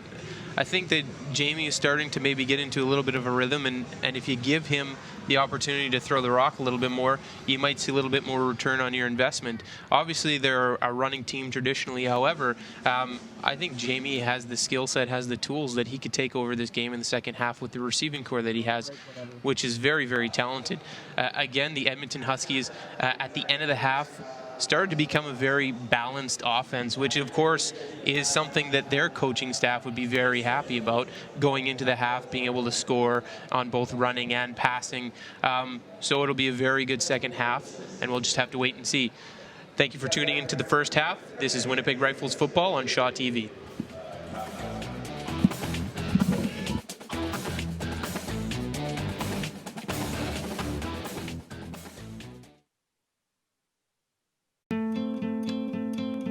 Your whole life, you've fought your own battles. You've fought the norm. You've fought for equality. And today, we need you to fight again. Because in Canada, more people develop multiple sclerosis than anywhere else in the world. So, what will you do? Flee or fight?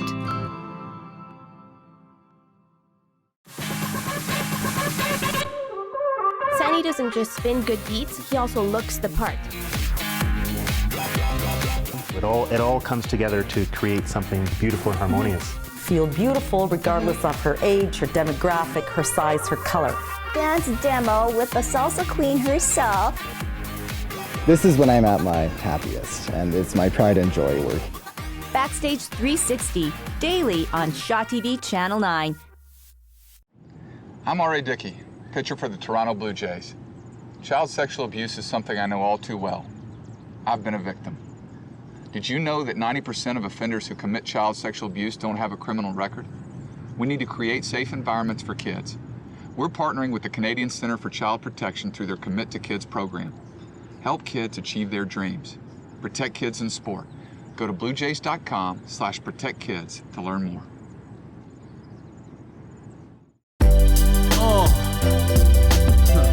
Check it out. Yo, alarm bell ringing, we gotta get fresh. Clean cut, yo, way before I get dressed. I hit the kitchen up to get my grub on, and then it's straight to the sink with my brush homes. I keep it close by whenever I go out, right beside the floss in my backpack, no doubt. So I be brushing, but not because of vanity, yo. I'm looking sharp cause I never had a cavity though, and dentists treat me like a VIP. Telling all their patients they should be like me. Yeah, I brush low, I brush high. My pearly white's beaming brighter than the sunshine. Sometimes I gotta keep my mouth shut. It's really hard to sleep when your teeth keep lighting up. But before I hit the pillow in a rush, you bet your bottom dollar I'ma brush. Yeah, we be brushing, yeah, we be brushing, yo, we be brushing, yeah, we be brushing, brush.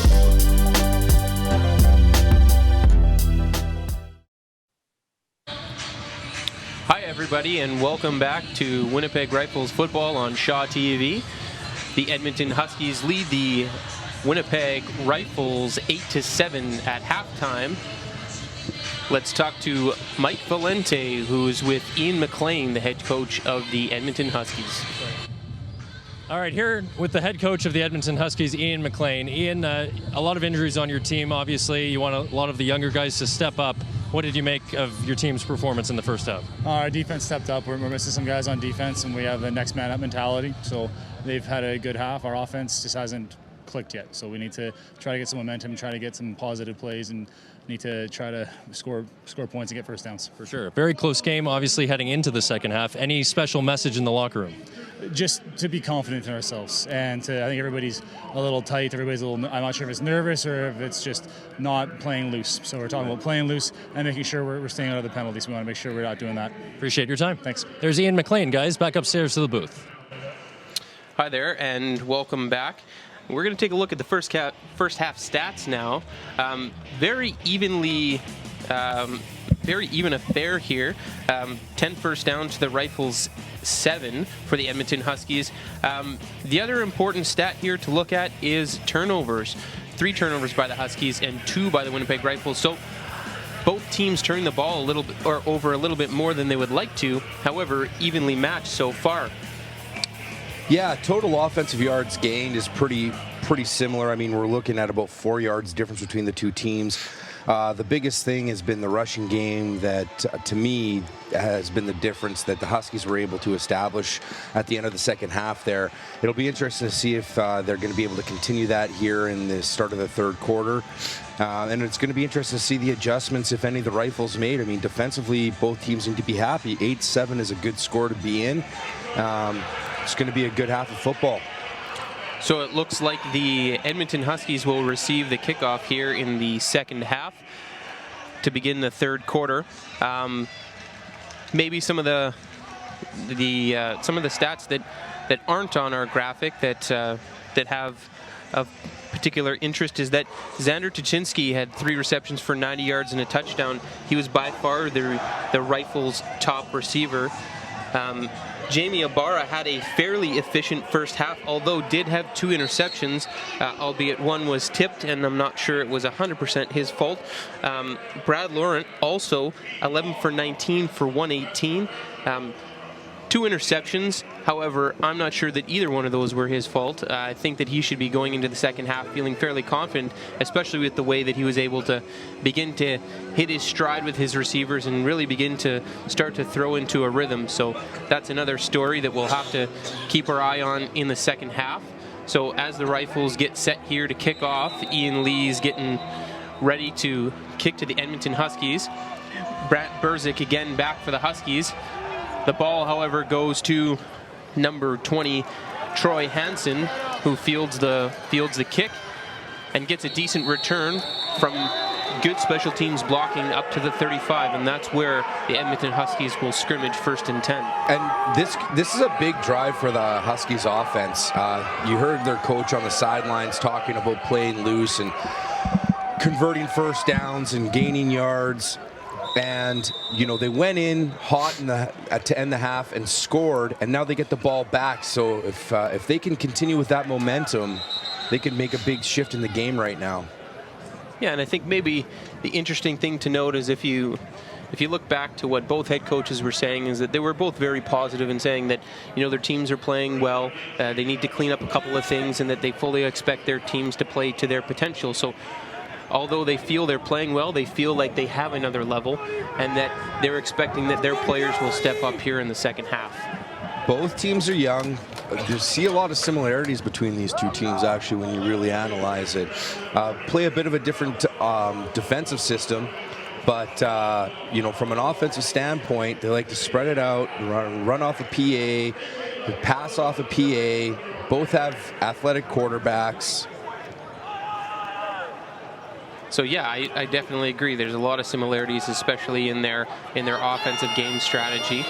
So here are the Huskies. Game clock has been blown in. 1st and 10, handoff to Jimmy Airy to the left side. Patience in setting up his blocks, and is well rewarded with a 7-yard run. Nice hard run. What I like about this kid, again, and I talked about it in the first half, is his ability to get his shoulders north-south and get down the field. There is nothing wrong with positive yards from the running back position, and being in a 2nd and 3 situation offensively is nice.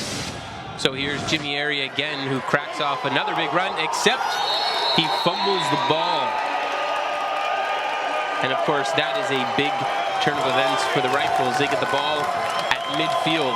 Andrew Ricard again knocks the ball loose. And, you know, protecting the football is imperative. Now they've tied up the turnover battle. When you're winning the turnover battle, the likelihood of you winning the football game is so much stronger. So big, wide open hole. You could drive a Mack truck through that one. That's what my Adam coach would have told me. And the Rifles scrimmage 1st and 10 on the 55-yard line. Jimmy Ibarra in the shotgun takes the snap, play action pass. Xander Tuchinski with the reception to the right side of the field. Gets tied up, gang tackled, ripped down, but after the first down yardage was gained. However, the Husky defense sure looks worried about getting beat deep there, particularly where Tuchinski is lined up. They're giving him a big cushion, which is why he just hooked up there underneath. Tried to take it outside. You know, I don't necessarily understand the block there by the other receiver. He should have just stuck on his man there based on where Andrew was trying to go. Probably could have gave him an extra few yards there. And the referees seem to be conferencing on a flag that was thrown away from the play. We'll have to see what they come up with on this one. However, again, the Rifles coming out throwing in the second half. There's no infraction on that play. Second down. To me, it says a lot about what they feel about their backfield currently and their options back there. I don't feel oh, now we have rain starting to fall too. So now it'll be interesting to see how that plays in, because as you can attest as a quarterback, throwing the ball in the rain is, especially the Canadian ball, no easy feat. No, and you know, with the amount of rain that's falling right now, it's tough to say if it'll affect them in the near future, but definitely if this continues to fall, it will affect the course of this game as the second half progresses. Blair Mattis with a short run on first down. He gets a yard and a half, maybe 2 yards, sets up a 2nd and 8. Let's see if the rain is getting into the head of the offensive coordinator yet. Big turn of events, you know, for the Huskies, coming out, starting on offense after scoring, turning the ball over. Now the Rifles, you know, starting a nice drive here. Empty backfield for Jamie Ibarra. Throws to a nice window in zone coverage. Brendan Nyox with the big gain down to the Edmonton 16-yard line. That was a beautiful ball. You know, this is a testament to Jamie Ibarra and his understanding of the defense that he is seeing right now. As you can see, he steps into this with confidence as he releases the football, and you can't see on the replay quite clearly, but in real life you can see that Brendan Nyox is running straight through his zone. He hits him in stride. It was a beautiful completion, and the Rifles are 1st and 10 from the 16. Play action pass. Ball goes out to the sidelines, and that's a completion close to a first down. Pushed out for maybe an 8-yard gain was Zach Raggart. That's a tough throw for a quarterback to make too on that out route. You know, I'm very impressed with Ybarra. This might be his best passing game so far this year, and not in ideal conditions either. So 2nd and short, or 2nd and 1. Jamie Ibarra in the shotgun. Blair Mattis up to the line.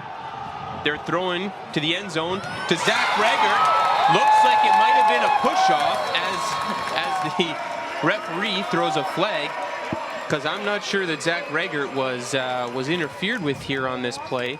I think everybody understands what happened here. We just have to wait for the confirmation on the call. Zach Raggart should probably call up alumni Matt Lariviere and get a lesson in how to do the push-off properly. That's not a call you see very often. It has to be pretty blatant for them to throw the flag on that. I didn't think it was that bad, to be honest. I'm a defensive guy. I didn't think it was that bad. I thought the DB was still in a position to be able to make a play on the ball. But we'll see on the replay. Jamie does a good job of throwing this up to allow Zach to high point the ball, but he did extend his hands, and that's where you'll see the penalty flag come out. Again, throwing to the sidelines, and the receiver gets pushed out of bounds. The ball was out of bounds, and that's a great job by the defensive back, using the sidelines to his advantage and pretty much saying, well, I've got body position on you. I'm just going to lean on you to the sidelines and not allow you to make a play in bounds. Great defensive coverage there. And, you know, going back to that push-off earlier, I do think that if he hadn't used both hands, it might be a different story. I think if you go up with one hand and maybe on the hip, it looks a little different than two in the back. Yeah, when you extend your hands, like I said earlier, that's when they're going to call you. There's a variety of different ways that you can push off to be a little bit more covert. Of course, you can give them the short pump where you stay closer to the body and just jam your hands out just a little bit, but don't extend the elbows. You can also use a chicken wing technique where you get into the body and then you use your elbows to gain separation.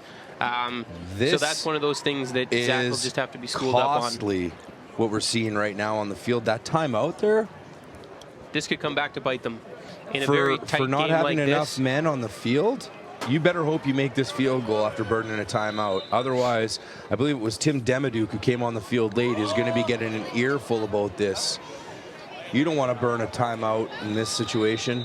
No, so the big play to Brendan Nyock sets up a field goal for Ian Lee. Timeout on the field. I'm not entirely sure what the refs are stopping the game for. However, Ian Lee setting up for a 30-yard field goal, which would, of course, put the Rifles up 10-8. I guess they needed him to report, too. So, the game clock is blown in. The snap, the hold, the kick, and end over end goes through. Wasn't a very powerful kick, but it's not how, it's how many. And that was 3 points. 100%. They never ask how, they just ask how many. They let a man come through there nice and free, and if he takes a bit of a better angle blocking that, trying to block that football, we might be talking about a different story. Number 45 for the Huskies, maybe it was 47, Oshawa Samuels anyways, comes through clean, but doesn't take the right path to the ball. You got to be, Superman it in front of the kicker, and he jumped up trying to block it, which would be more what you want from a guy coming rushing through the middle. So the Huskies decide to field at the 35, which is not a surprise considering the issues they've had, and Brad Lonart sees the open man streaking down the seam in the zone defense and completes an easy pass for 20 yards down to the 55-yard line.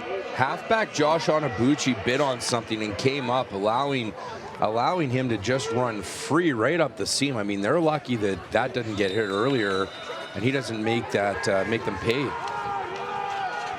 So Jimmy Airy with the ball to the left side of the field, and the Winnipeg Rifles have that stacked up.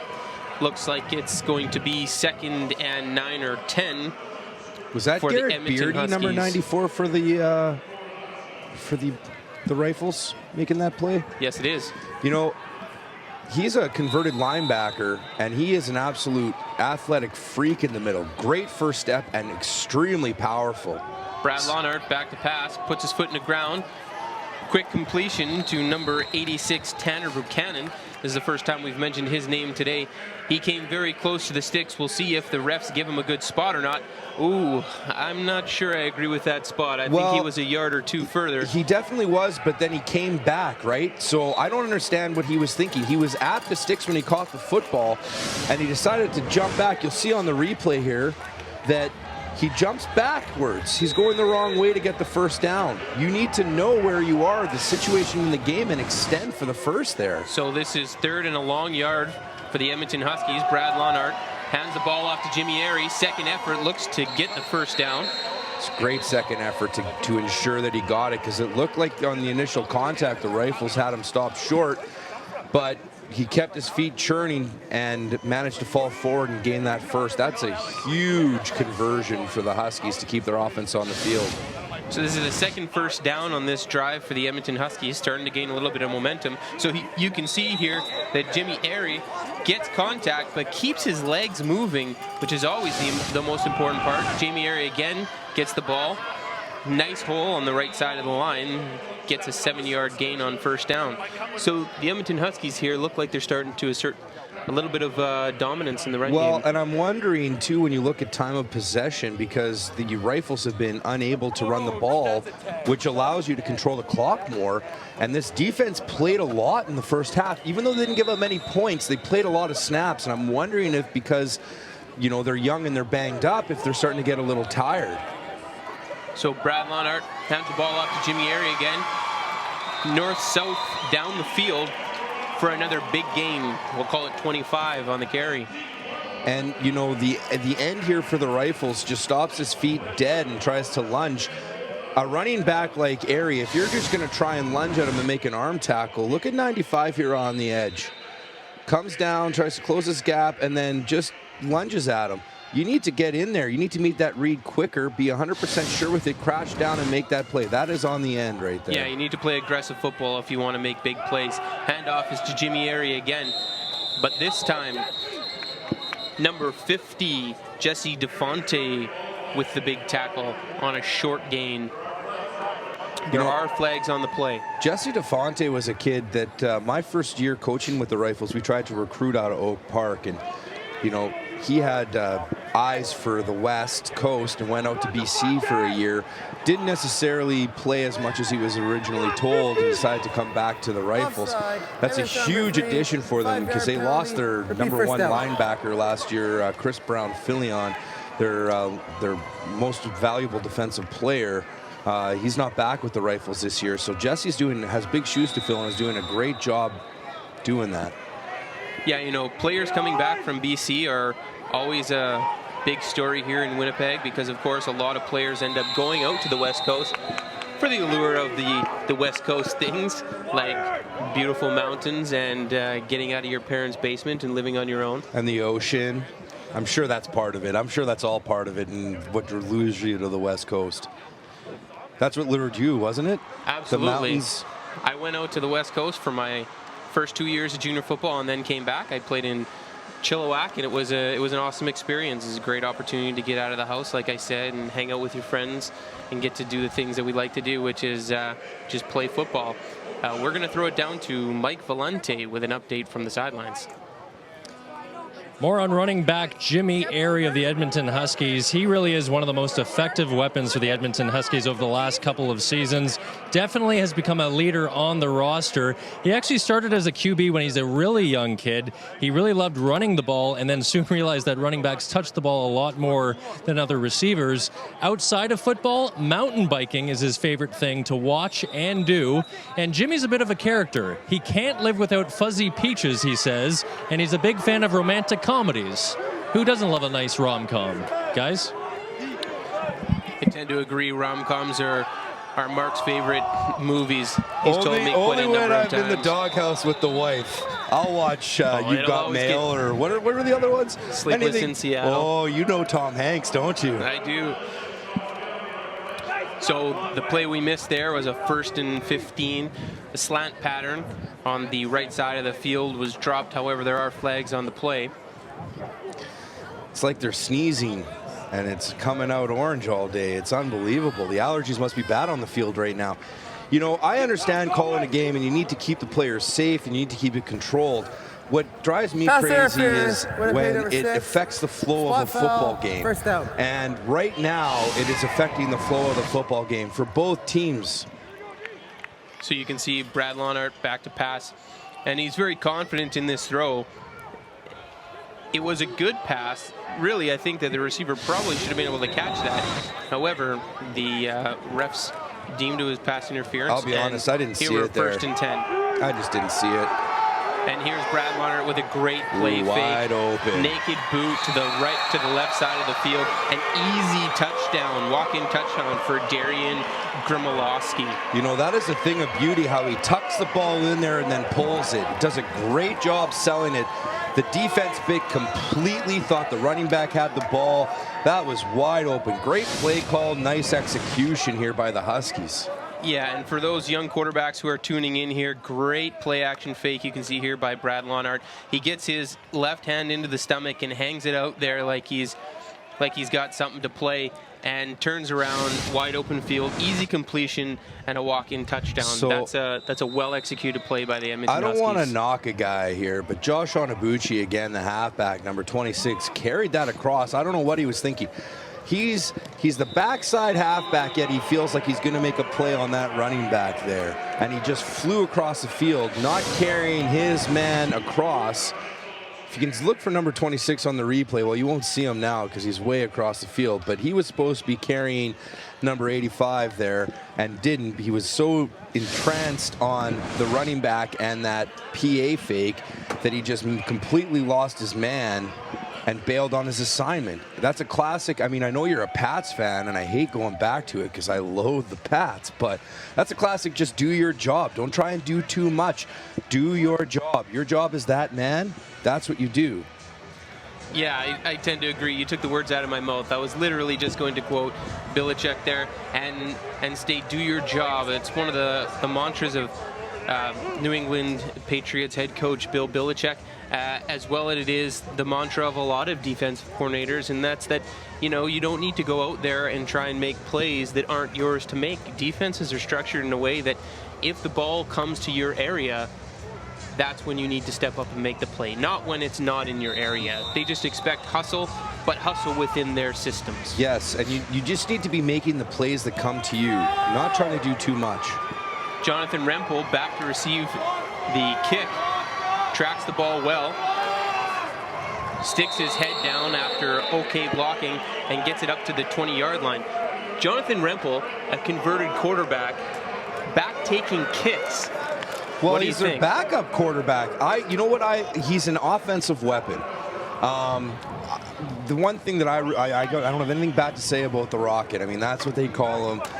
He's great in the community, from a great family. He's a great team guy. He accepts his role, but he's so dynamic with the ball in his hands that I love that they're trying to find ways to get it there.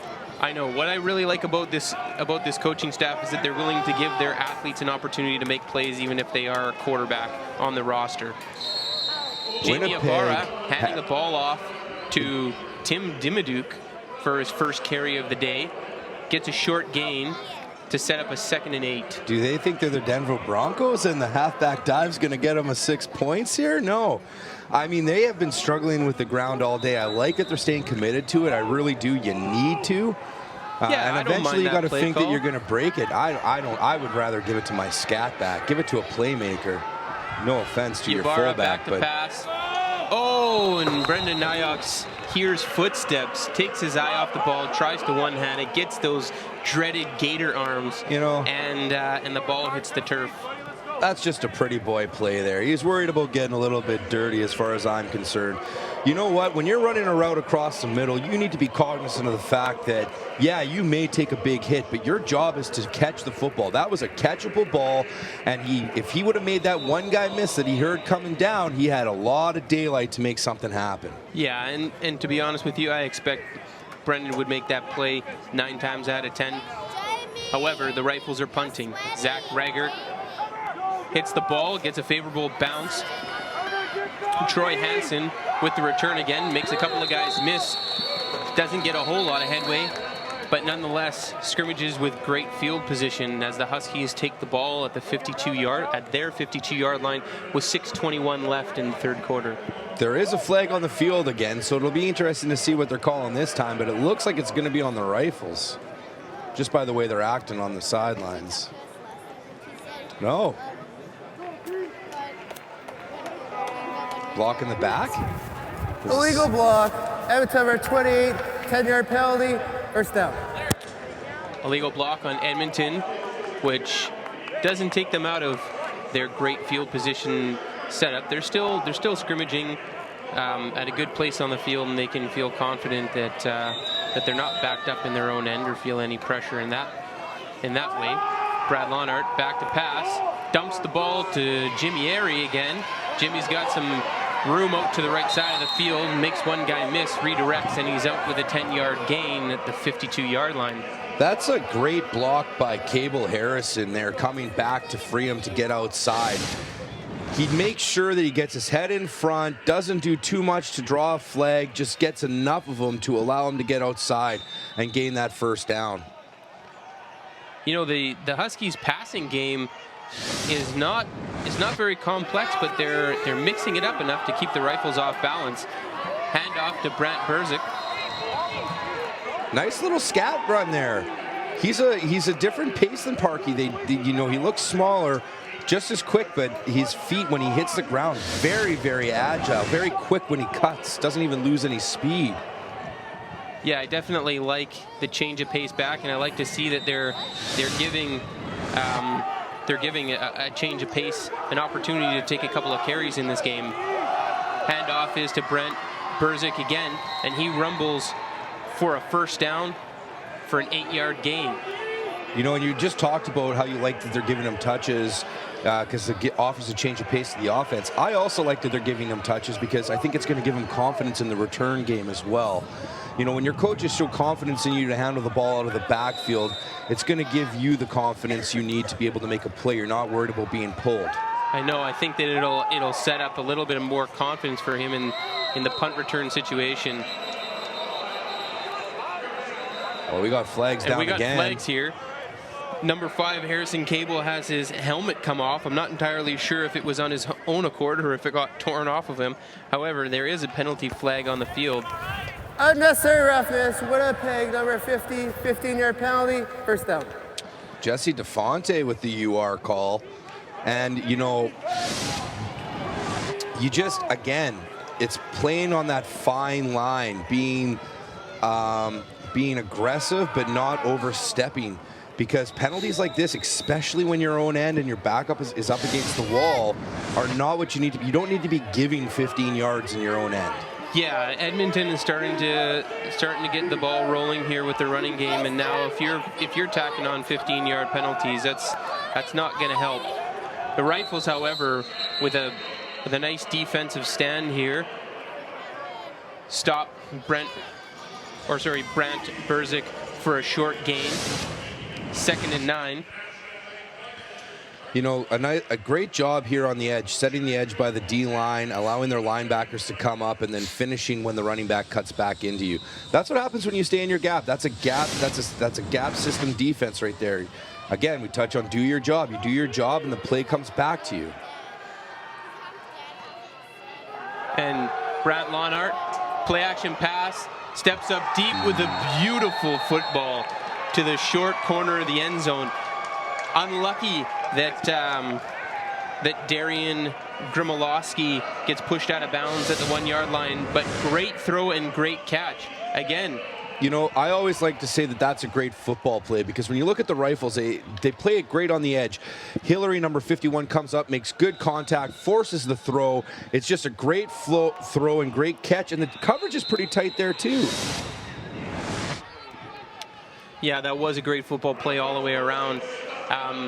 But with the Edmonton Huskies being on the good end of that one, their first play, which was 1st and goal from the 1-yard line, was stuffed, which sets up 2nd and 1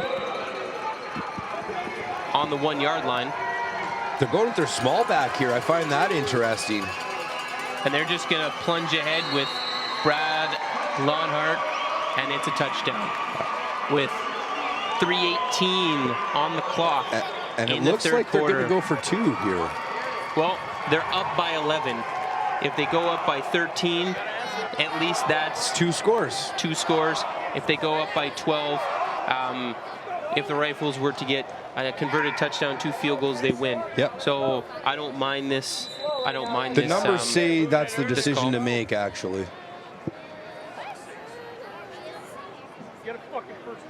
So a little bit of confusion here with O-linemen trying to figure out which side of the field they're on. Brad Lonhart with play action pass.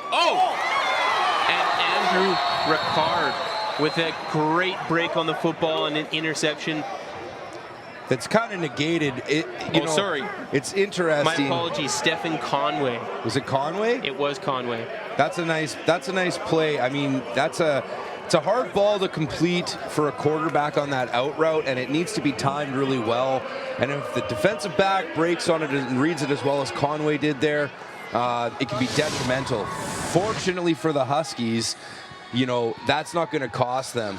And it's interesting because in the American game now, they've changed the rules where that can be taken all the way back for 2 points. I've always thought it was a silly rule that you couldn't. It's why is that play worth points? 2 points for the offensive team, but the defensive side of the ball can't score those same points. And 2 points in a game like this could be huge, you know, when the 4th quarter is ticking down. Yeah, and one thing to kind of note or touch on there is that was a play action pass where they were trying to throw a short pass to the flats, which is difficult for a quarterback because he's got to turn his hips to throw that, and that's slowed down enough by the play action pass. So I'm not sure the timing was there for that play from the get-go based on the design of the play, and you saw it in the results because Stephen Conway was there to make the play at the right moment in time. Yeah, but you know, at the same time, the Huskies have to be confident here with how they've come out in the second half. It's been pretty one-sided thus far. The Rifles have done some stuff to shoot themselves in the foot. you know, still a lot of game time left. Let's see if the Rifles can get a drive going here to you know, get a score back on the board. So the Rifles down 21-10, scrimmaging from their 24-yard line. Jamie Ibarra hands the ball off to, I believe, Blair Mattis, who is met at the line of scrimmage for no gain, or a very short gain. So again, the Rifles sticking with their run game habits, which is good to keep teams off balance. We'll see if they migrate away from that as we progress here into the latter parts of the third quarter and into the fourth quarter, being down by 11. Rifles 2nd and 9. You know, the weather stopped, so they're going to be slinging the pill, and they're down. So you wonder how long they're going to stay with the running game here. Jamie Ibarra gets outside the pocket, slings it back inside as the ball is picked off by Darian Nitty. That's an ill-advised throw. I'm sure that's one you want to have back. I think he knew as soon as it came out of his hands that was ill-advised.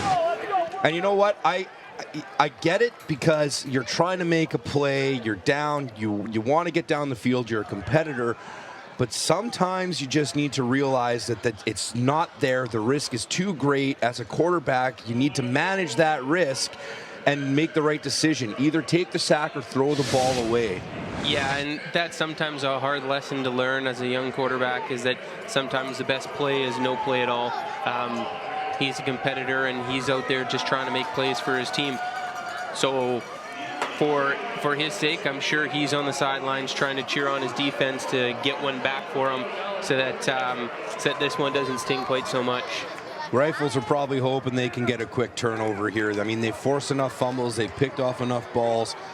You know, both offenses have had moments of absolute brilliance, but have also had moments of you know, real sloppy play. And you know, it's whoever can come out playing the cleanest game that's probably going to come out on top at this point. Yeah, I completely agree. A lot of turnovers right now. Brad Lonart going deep again to his other favorite target, number 9, Connor Bergerson, for the touchdown. So when it rains, it pours, and it's raining again here at Investors Group Field. And this time, it's raining mostly on the Winnipeg Rifles. This is a nice route combination here when you look at it. They run an out and up, and he just ends up wide open. They ran another guy deep who made the dropping DB in that third of the field commit to staying too tight instead of expanding to the sidelines. The other DB didn't carry that deep enough, and he just came out wide open. I mean, that was as easy as they come as far. I think I could have completed that. Yeah, you're exactly right, Mark. That was the old POW concept, post over wheel, and they ran that play and executed it perfectly. So with the Edmonton Huskies, Luca Capelli hitting that extra point, the score is now 28-10 in favor of the visiting Edmonton Huskies, with 1:52 left on the clock in the third quarter. Still lots of time left for the Rifles to mount a comeback here, but they need to sustain a drive, and they need to change the field position right now, because the Huskies are playing with supreme confidence here in this second half, and have essentially had their way with the Rifles thus far. A little bit different than we thought this would play out based on how the first half went. Yeah, I'm a little bit surprised that the score in this quarter is 20-3 for the Edmonton Huskies. However, we did have some rumblings that this may occur based on the way that the Edmonton Huskies were executing their offense at the end of the second half, or at the end of the second quarter. It's hard to play defense on a short field too, and Winnipeg has put their defense in enough positions on a short field that this is kind of what happens. I go back to when they gave up when they didn't take that safety in the first and punted the ball out and put their defense on the short field. They made the stand there, but you can't do that 4 and 5 times in a football game and expect the same outcome. Yeah, you know, I really can't say enough for game management as a quarterback, because a lot of times we're watching the NFL, we want to see the big plays, or the CFL, or even college football, and we want to see the big plays. And what you don't understand is that a lot of times in these very close games, it's not about the big plays you make, it's about the big mistakes that you avoid. And so far, the Winnipeg Rifles are making mistakes. Now a quarterback change for the Winnipeg Rifles. Jonathan Rempel in the game. Oh, and slips through the hands of Brendan Nyox, which would have been first down yardage on a play-action pass on first down. Ball got away from Rempel there a little bit, and I think, he's coming in, hasn't had probably too much of a chance to warm up, and with the weather, the ball being a little slick, it's not pouring, but it is raining. I think the ball just got a little away from him there. Yeah, and that could even have been a little bit of first pass jitters, considering that he just came into the game and that he's not used to playing a lot this year. Rempel back to pass again, fires a nice pass out to the sideline. Zach Raggart looks to be close to first down yardage, although doesn't get a very good spot on the sidelines. And you know what? At 6'6", he needs to take, there's a body control that he needs to possess as a skilled position, and he needs to know where he is on the field and extend to get that there. You're down. You need to sell out for that. 3rd and 1, and it looks like the Rifles are going to go for it here. I guess you kind of have to, based on what the score is. However, I'm not sure that the odds are with them based on how their run game is going thus far. I can only tell you what I would do in this situation, and that would be punt. I would be trying to give my defense a over rest. Jonathan Rempel's head. He picks up the ball and does the wise thing as he's getting drilled to just get down and cover the football. And too many things can go wrong there. And the other thing that upsets me with that is, to be honest, when you're 3rd and 1, why you need to run out of the gun is beyond me. Why do you want to hand off? And correct me if I'm wrong, but why would you want to run the ball at a 5 or 7 yard depth when you could be under center and just lunge forward? It's a yard. They're a yard off the ball. You should be able to win that. Not only that, but I mean, that's a nuance of the CFL that makes the quarterback sneak even that much more of a viable option in the 3rd and 1 scenarios. But you also have a running quarterback in Jonathan Rempel, so I tend to question why the play call wasn't to sneak that there or to have some type of goal line package in for him where he's under center, and at least that's a threat. Brad Lonart misfires on a play-action pass as he's getting drilled to the ground by Winnipeg Rifles, I believe number 51,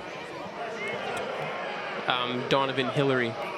I'll tell you right now that Donovan Hillary has had quite the game. He hasn't necessarily gotten to the quarterback for a sack, and you're not going to see that in the stat sheets, but he has been in his face all game. And one other nice thing is he's made contact with the quarterback, put him in the dirt, but hasn't taken a penalty for it.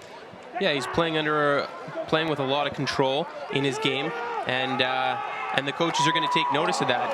A late penalty flag. I think Winnipeg's going to get flagged on an offside there. Well, I think it could be a hold on the tackle. I believe number 90 for the Rifles is Isaiah Breland, and he came right off the edge like a gangbuster. Now, he may have jumped, but the tackle definitely had some jersey there too. What I was most impressed with was the quarterback's pocket presence there and his ability to feel the rush and know when to step up and then open that lane for that to happen. They are saying that it was on the Rifles. Offside, Winnipeg, penalties decline, first down.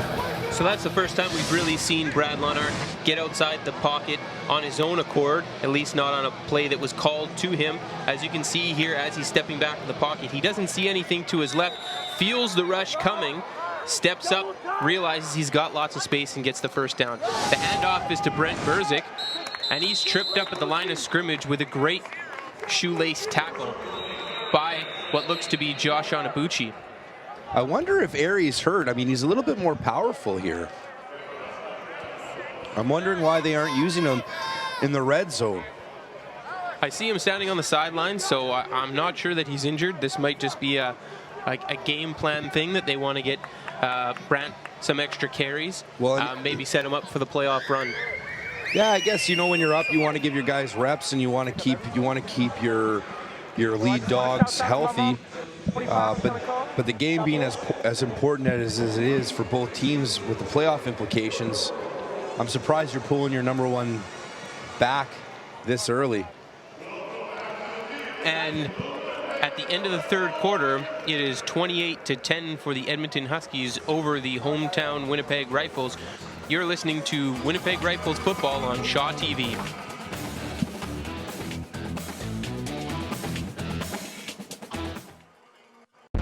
Take one empty field.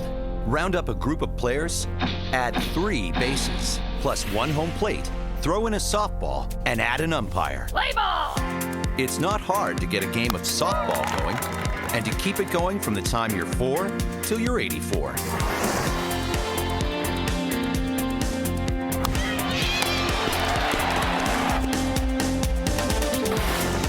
Softball. Get in the game. Welcome to today's episode of Go. I am your host, Kevin Hirschfield. Mike Valente. Welcome to Go Winnipeg. I'm Blair Balastravich, and welcome to Go. An 11-time Manitoba women's motocross champion. We're providing emergency rations so that these people can survive. Just dry and scaly. Yes. Don't worry. Well, I was like, these guys are kicking each other in the head, and I was like, this is something I want to do one day. Go on Shaw TV, your community voice on Channel 9.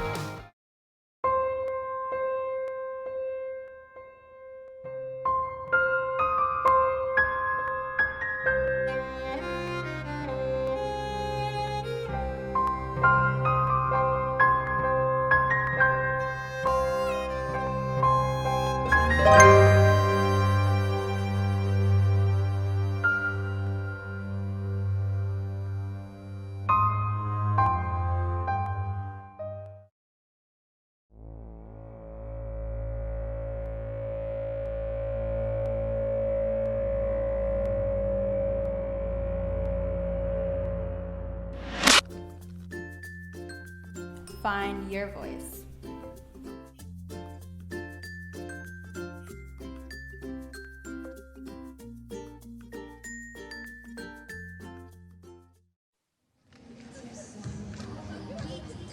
Welcome back to Investors Group Field. It's the start of the fourth quarter. The Edmonton Huskies are up 28-10 over the Winnipeg Rifles right now, so the Rifles got some work to do if they want to get back into this game. We want to remind our home viewers that we have a trivia question for you, and it is as follows. Where did Michael Rashad play high school football?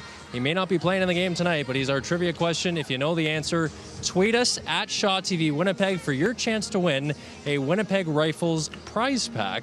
And the prize pack is so good, I can't even tell you what's in it. Tweet us your answers. Let's go back upstairs to the booth. Here's Nate and Mark. Thanks, Mike. I believe I do know the answer, so you may be getting a tweet out from me right away. But maybe that's a conflict of interest, so maybe I shouldn't. What do you think, Mark? Oh, go for it. You don't even know what the prize is. It's got to be gold. Absolutely. I want to know what's in the box. I go for the box. It's just a question mark. Mystery. Chance, like in Monopoly. That's always the best prize. Right? Leave it to chance. Just surprise me. So the Rifles here are kind of leaving things to chance here, at least their playoff picture with this type of performance. That was a great segue. And they are. An uninspiring third quarter, unfortunately for Rifles fans. They got outscored 20-3 in the third quarter, and they're getting the ball driven on them once again. Rain is starting to fall a little bit harder now, and you know, the one thing you don't want to see, and what I was worried about with the Huskies scoring right before half, is how flat you can come out in the second, and that's what's happened to the Rifles. Brad Lonart back to pass, throws a ball deep into the end zone on a corner route, overshoots his receiver, Dorian Grimilowski. I don't think he liked Burzak wide open in the flat there, because holy smokes, was he wide open. He may have predetermined he was going to his favorite target on that one. We'll have to see what his coaches say when they put on the game tape come Monday or Tuesday when they're reviewing this one. However, as mentioned earlier, the Huskies are in scoring position, and Luca Capelli is going to kick for a chance at another 3 points. This should be a chip shot for Luca. The snap was bobbled a little bit, didn't get a clean pin on that one, but Luca gets it through anyway, and the visiting Huskies go up 31-10. I think you're already starting to see the effects of that rain on the football, and the fact that you're down pretty much limits your run game that really hasn't been there all day for the Rifles anyways. Makes a challenging amount to come back in this weather when you have to throw the ball. we will see. I believe it's still going to be Rempel coming in at quarterback. We will see what he's able to do here. He's thrown a couple nice balls and a couple that have gotten away from him so far, though. Yeah, and you know what? If I was the Winnipeg Rifles, I would be excited about having Jonathan Rempel as your quarterback in this type of game, in this type of weather. He is the type of quarterback who can make things happen with his legs. So if teams are going to have a hard time throwing the football because of inclement weather, Jonathan can get it done with his legs as well. We'll see what type of pass-run options they give him here. Handoff is to Odin Ogaden, and he gets a 4-yard gain on first down.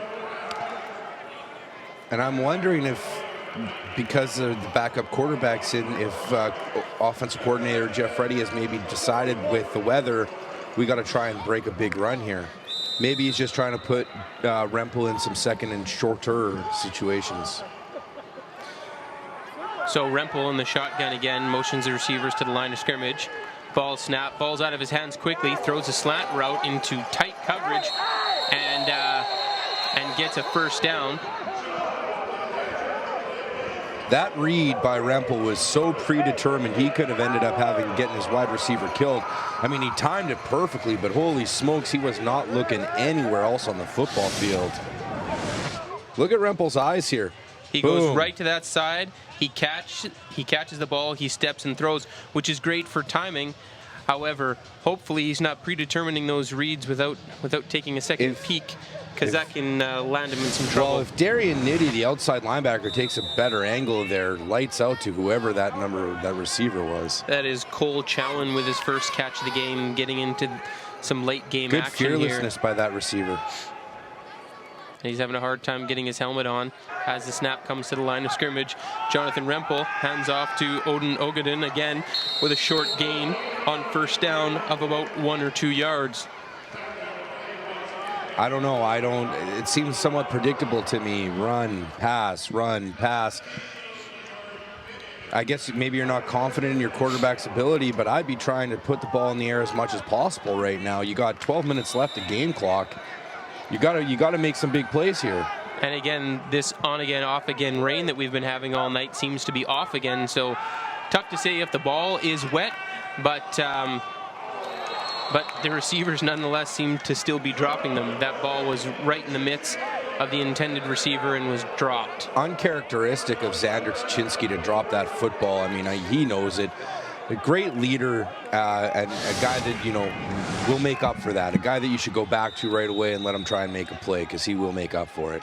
3rd and long, you got to go for it. Big down here for the Rifles. So 3rd and 9. Jonathan Rempel motions the receivers to the line of scrimmage. John breaks the pocket. He's going to run for the first down and gets stopped a yard or two short from the first down as he ran back inside. I think he thought he was at the marker, because I think if he'd have kept his feet, he would have been able to get a few more yards there, or at least get closer to the first. I mean, he came up a couple yards short there. If you're going to keep it there as a quarterback, you are a running quarterback, you need to ensure you're getting sticks. Yeah, it's tough, because sometimes when you're running the ball, when you're scrambling, it's such a feel, and it's tough to know how defenders are going to react as you're attacking the line of scrimmage, if they are going to honor the pass run option, or if they end up just trying to tee off on you, and that was the case for John there. So he's got to keep his eyes downfield, and hopefully he can make a couple of plays downfield, throwing the ball when he breaks contain, and that'll keep the defense more honest next time. I think this defense is starting to look a little bit tired. They're starting to miss some tackles they were making in the first half. Because they've been on short fields, because the offense hasn't really they haven't sustained a drive in the second half, and didn't sustain many in the first. Your defense is playing lots, and at this point in the game, when you can wear them down like this, it's going to be some mistakes that happen.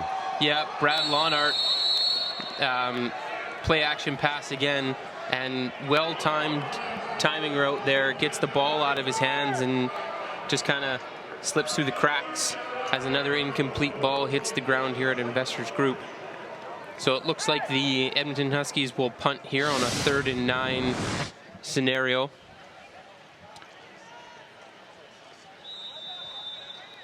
So you can see here, Brad is stepping up in good timing, and that's just the drop there is just a symptom of the fact that the ball is wet now.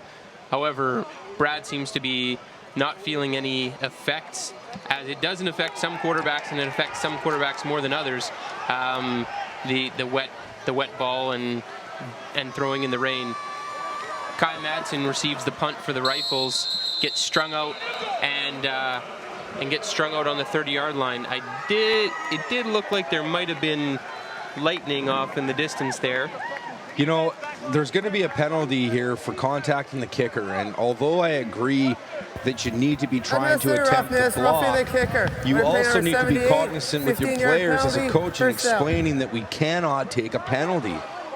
And the effort, you can't knock the effort, and I appreciate the effort, but you know, you got to be thinking in this situation. We just got off the football field, yet we need to now turn it around and go back on, and now in our own end with our backs up against the wall and play again. Undisciplined football will hurt you. And the handoff is to Jamie Airy down the right side of the field. Holding penalty looks to be coming to number 5, Harrison Cabell of the Huskies, which would negate a very large gain for Jimmy Airy. Well, I'm wondering if the flag was thrown after yards were gained. Oh, I'm sure that it was. So based on the timing of the penalty, I'd be very surprised if this was a 1st and 20. Oh, they're offsetting. Offsetting penalties. And the Rifles letting their emotions get to them, taking an unnecessary roughness penalty. You know, it's lack of discipline like that even when you're losing as a head coach, you don't want to see. And I'm sure Coach Jordy Wilson, although looks like he's keeping his composure on the sideline, is just burning inside with some of the undisciplined penalties his team has taken. First down. Yeah, you definitely cannot be happy about the number of penalties that they've taken in this game thus far. Extending drives and putting Edmonton in a position where they can either score points or they're pushing the Rifles back in offensive position, making it much tougher for the Rifles to convert. A little bit of confusion on the Huskies sidelines. They have to take a timeout. Head coach Ian McLean is not happy despite the score. Obviously, he holds his players to a high standard. And you know what? I love a coach like that, and I don't think it would be any different on the other sideline. When you're taking I don't want to use the word stupid, but it looks like a stupid timeout because you're undisciplined and not on the same page.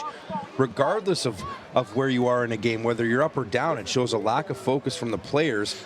And when a coach is going to ream out his star offensive player, his quarterback, in front of the team about it, I think it shows that we need to dial it back in.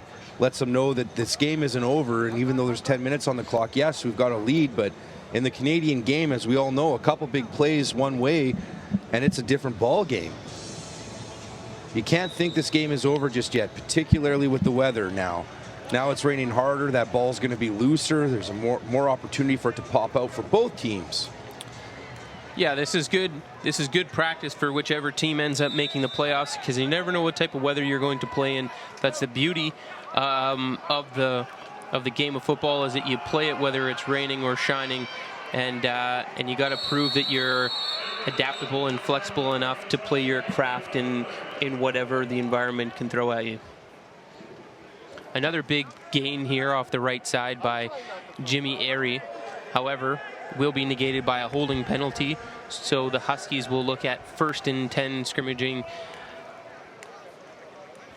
at about the 47 with 10 minutes and 13 seconds left on the clock in the 4th quarter. Do the Huskies staff not wear headsets on the sidelines? Sure doesn't look like it. They must have all their coaches on the sidelines and just call it from there. Interesting. That is interesting. That seems very atypical. Most staff would have people up in the booth spotting the football. Well, you are seeing some seriously dropped footballs here. Easy catches that should be converted and usually would be, just slipping through both teams' hands. And as we hear that thunder and lightning getting closer, we've got the refs convening here. I'm just hoping we don't have another weather delay like the the Bombers had earlier this year where you're finishing a game at 1:30 in the morning. Yeah, they're sending the players to the sidelines, it appears, or to the Lightning. We will have to the a delay. tunnels, We'll it try appears. to keep you updated to the best of our abilities. So with that being said, it looks like we're going to take a little bit of a break here, with the score being 31-10 in the favor of the Edmonton Huskies over the Winnipeg Rifles. You're watching Winnipeg Rifles football on Shaw TV.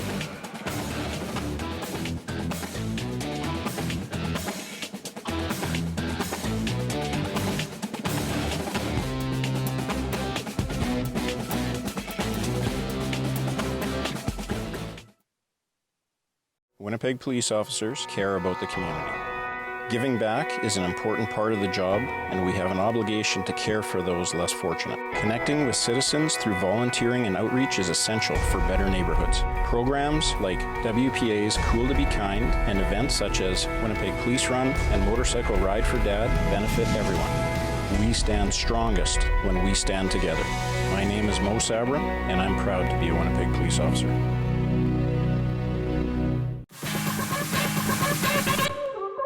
Sonny doesn't just spin good beats, he also looks the part. It all comes together to create something beautiful and harmonious. Feel beautiful regardless of her age, her demographic, her size, her color. Dance demo with the salsa queen herself. This is when I'm at my happiest, and it's my pride and joy working.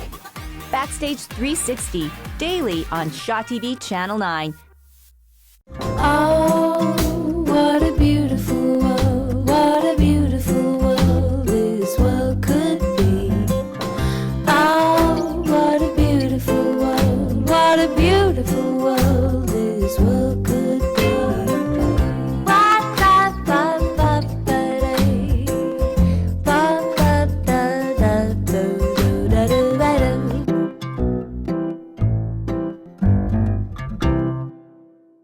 Winnipeg Airports Authority manages and operates Winnipeg Richardson International Airport for our community. We work with airlines to improve our connection to the world while bringing in tourists and professionals who fuel the local economy. We invest in the airport campus to enhance the traveler's experience and generate new jobs for members of our community. We facilitate air cargo deliveries that help Manitobans run businesses large and small. We are Winnipeg Airports Authority. Welcome back to Winnipeg Rifles football on Shaw TV. Your hometown Rifles are currently down by a score of 31-10 to the visiting Edmonton Huskies with 9 minutes and 56 seconds left in the fourth quarter. We're back after a short rain delay, or at least we'll call it that. It was at least a half an hour in real time here. The Edmonton Huskies are scrimmaging 2nd and 20 and have been handing it to the home team or hometown Rifles for most of the second half after what was a very competitive first half of football. Edmonton scrimmaging from the Winnipeg Rifles 47-yard line.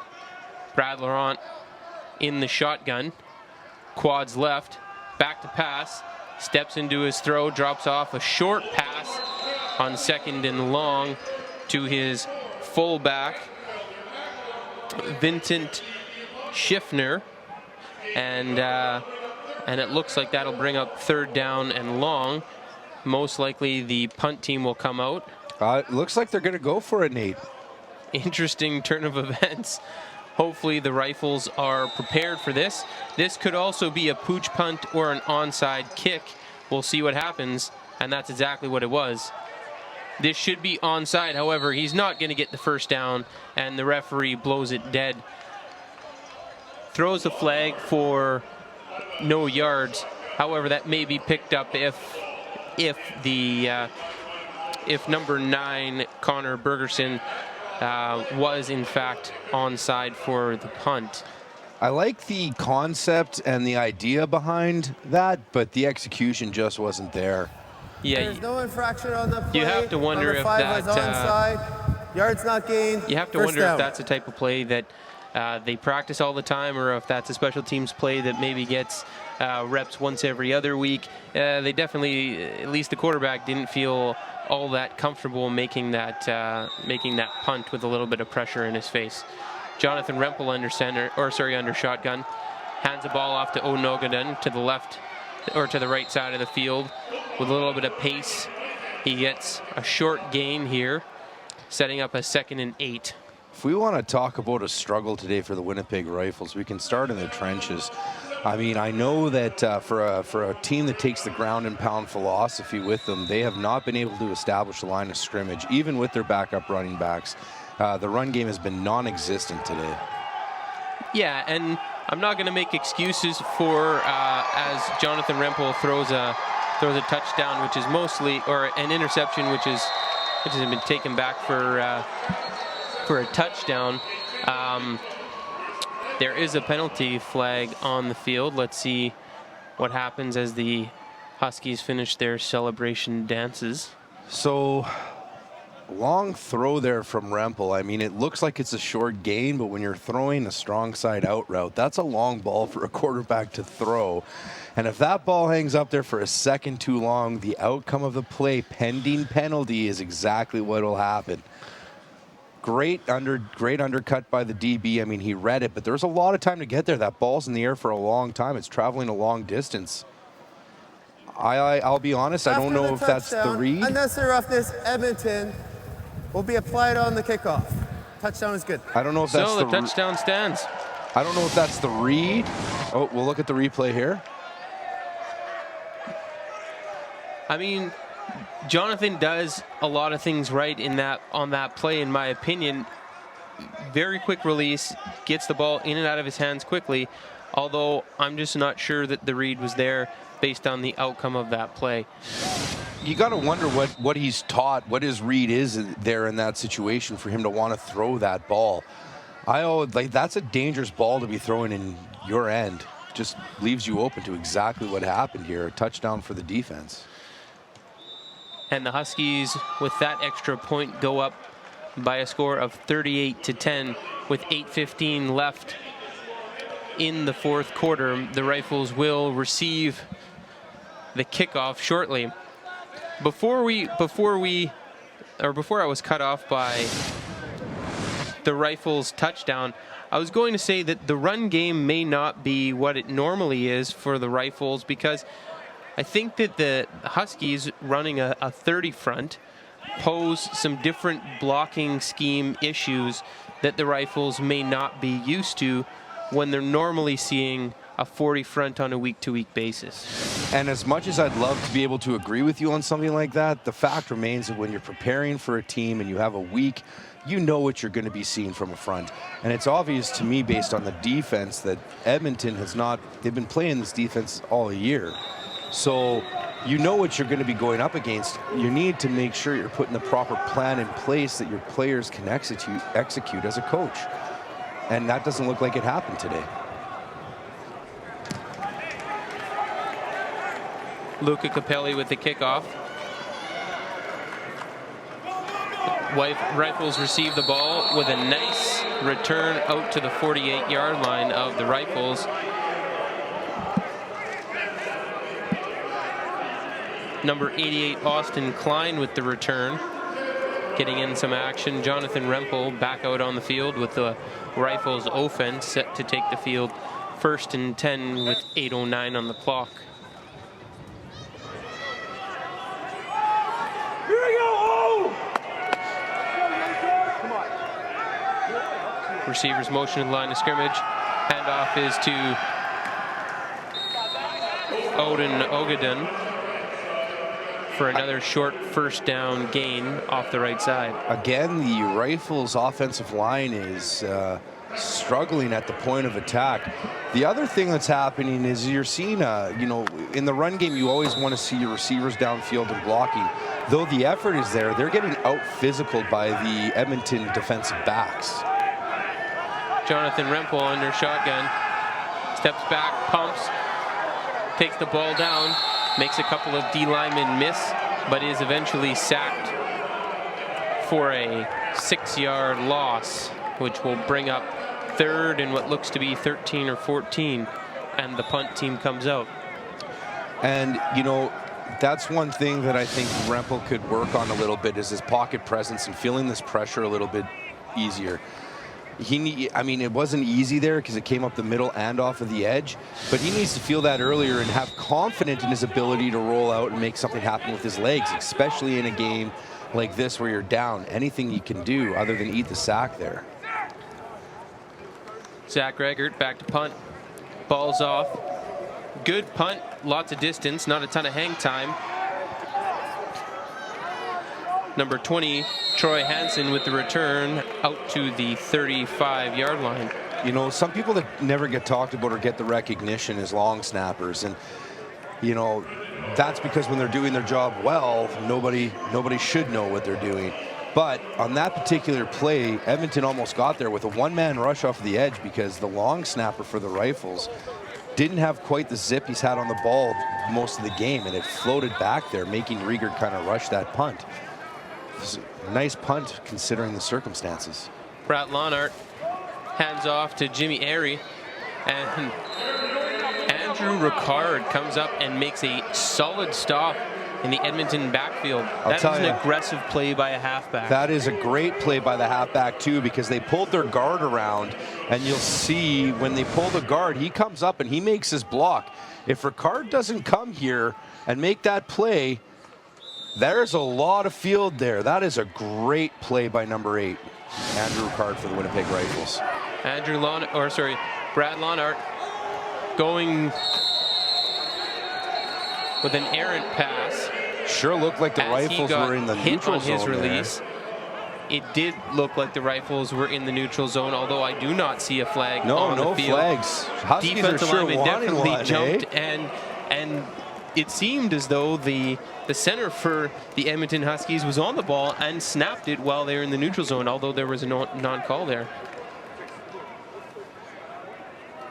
It's unfortunate because they work on that play in practice for that exact scenario, and the center being on the ball actually executed exactly what was intended to be executed on that play and didn't get the result that they were expecting. Well, you got to think, right? If you get that call there on the hard count and you're in 2nd and 7 territory, Kai Madsen lets the ball bounce, changes your play call back to the 40 of the Winnipeg Rifles, gets strung out again and gets tackled at the 41, although out of bounds, and should get a penalty and will get a roughing penalty called on him. Mark Graceffa, the football player, would have taken a 15-yard penalty there for that. I would have been upset. In a game like this, when you are down like that and they take a shot on your guy out of bounds on their sideline, that's, as a coach, that's when I'm okay with you taking the 15-yard, defending the family. Yeah, absolutely, because that's football and it's about respect, and we're all competitors out there when we're players on the field, and you're a competitor if you're a coach, and if you're not, then you shouldn't be out there. And so yeah, I completely understand a penalty like that. Another zone read option for Jonathan Rempel, hands the ball off to Blair Madison, and the result is the same for the Rifles. Little to no gains on first down in the run game. You know, I was talking about Blair being a good north-south runner, and he is, but he stutter-stepped there and didn't gain any yards. At least fall forward for 3. 2-back set, Jonathan Rempel steps back, throws the ball up into what seems like double coverage to Zach Regert, and the Rifles are in a 3rd and 10 scenario. At this point in the game, I don't see a point in the Rifles continuing to punt the ball back and forth. At this point in time, I think the Rifles coaching staff is probably just thinking, John, you've got an opportunity to get as many reps as possible, and we're going to go 3 downs from here on out. So with 5 minutes left in the 4th quarter, the Rifles are 3rd and 10 from the 55-yard line. Jonathan steps into his throw. A hook at the sticks, which is complete. Trying to get the number here, looks like Brendan Nyox. He does have an arm on him, though. That was a laser. I mean, the ball gets there quick, even when he's throwing it. Yeah, Jonathan Rempel does have an arm. He can throw the ball very well, and it's strong. So he steps back again and fires into some tight windows there. He also has a pretty quick release for junior football quarterback. It seems like his motion is a little bit quicker than Ybarra, and considering both quarterbacks played a half now, neither have seemed to quite capitalize on maybe the opportunity that was given. It'll be interesting to see how the Rifles handle this quarterback situation going forward in the weeks to come. So 2nd and 10. Winnipeg Rifles on the Edmonton Huskies 41-yard line. Jonathan Rempel gets tracked down from behind after standing in the pocket for just a little bit too long. And we talked about this the last series, about the pocket presence. And again, you need to feel that rush a split second sooner and have confidence. Like, he's an athlete, right? He can gain you yards there. Now you're in 3rd and 16, 17. I also feel like with an athlete like this, rolling out would be a very good option for him. Keeping him static in the pocket makes it a little bit more difficult. He's got a lot of room here to run. He's got to make somebody miss, get to the sidelines, dives for a first down, which was a big gain, over 10 yards for sure. However, it looks like he's going to come up just a little bit short. Great effort, though. He knew where the sticks were. He was trying to get there. He sold out for them. Got the Edmonton defender had the angle and was able to force him out just a little bit short. You know, as someone who's coached in games like this before, and as someone who's played in games like this before, I know how hard it can be to stay mentally focused and to want to continue to give your best effort. And the one thing I'll say about the Rifles right now is the effort has been there from the start of the whistle to the end. There's some things they need to clean up, yes, but the effort is there. Jimmy Airy with the misdirection carry. Short gain on first down, setting up a 2nd and 9 or 10. I have a feeling we're going to see a lot more of the ground game from the Huskies now to close out this game. 3 minutes left. We just had the 3-minute warning blown in here. And you want to be able to eat up as much clock as you can here and not give the Rifles an opportunity to at least get another score, because they're tied in the standings and could end up tied in the standings. Points for and against would be a factor if that did happen. Brad Lonart in the shotgun, play action pass. Dumps it off to Jimmy Airy, who's breaking tackles and carrying defenders down to the 55-yard line. That's the type of run or catch and run that's going to take the wind out of any of the sails that the Winnipeg Rifles might have thought were going to blow their way. And you know what? It's a high efficiency completion. It's an easy one. He's wide open. It's a quick dump off. You're not gonna hurt yourself if that doesn't get completed. He makes something happen. Brad Lonart. I'm surprised Edmonton's still throwing the ball, though.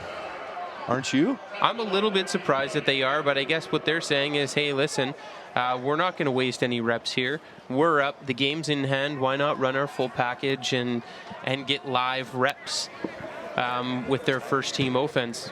Well, and there is a chance that these two could potentially, if things were to really change, see each other again. Somebody won out, somebody was lost out. Small Brad Lonart, play action pass, throws down the field, little bit behind his receiver, man coverage. Stephen Conway right on his hip, bats the ball away. That's a good job by Conway. He was in the right position all the way, and he didn't have necessarily the right body position from the beginning of that play to make this knockdown, but he recovers really nice. I feel if Lonhart gets rid of this ball a little bit quicker, it's probably a completion. Not a knock on Conway whatsoever. It's a high percentage completion throw, but Conway does a good job recovering and getting his body in the right position to make that play. So Lonhart in the shotgun, looking to the sidelines, directing traffic, probably sending number 5 on a go. Oh, and he's coming back to it, throws it. The ball is out of bounds, uncatchable. Penalty marker in the backfield. See what this flag is for now. It's on Edmonton.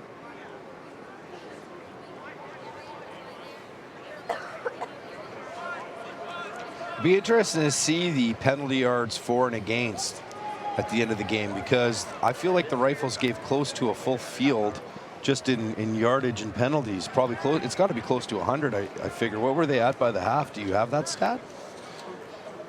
Yeah, if I'm looking at the stats here, the penalties for the Winnipeg Rifles, they had 10 penalties for 95 yards in the first half alone. And this second half is considerably worse. So you probably got to figure that, let's just say 200 yards conservatively in penalties, or close to. That's 2 drives of the field. You pretty much gave them 2 scores off of penalties.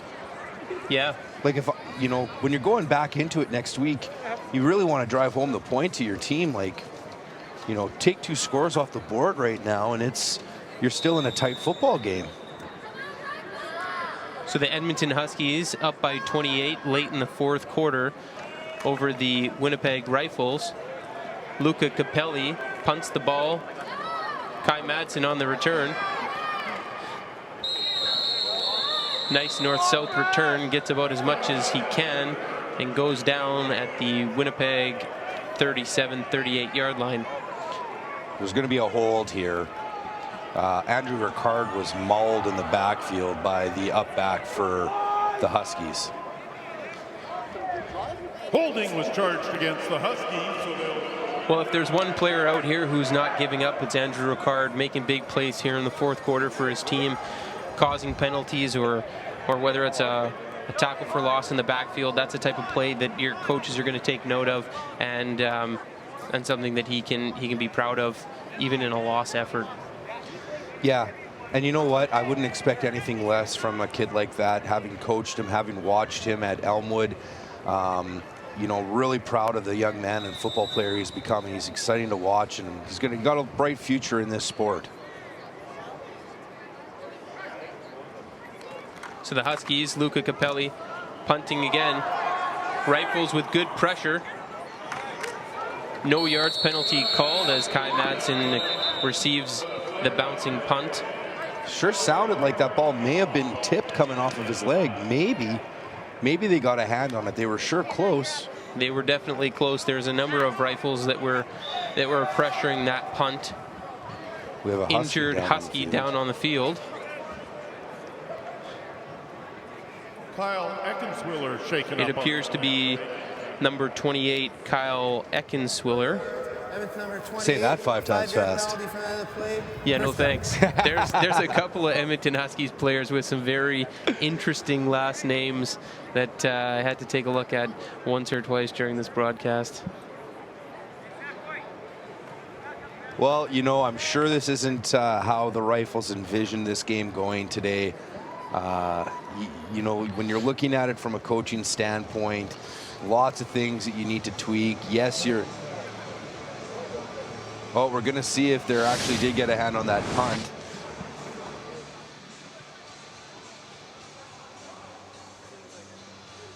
Ooh, very close. Very close. Couldn't really tell on the replay. I'm going to say that my eyes didn't fool me, and that Michael Hart, number 10, did get a little piece of that.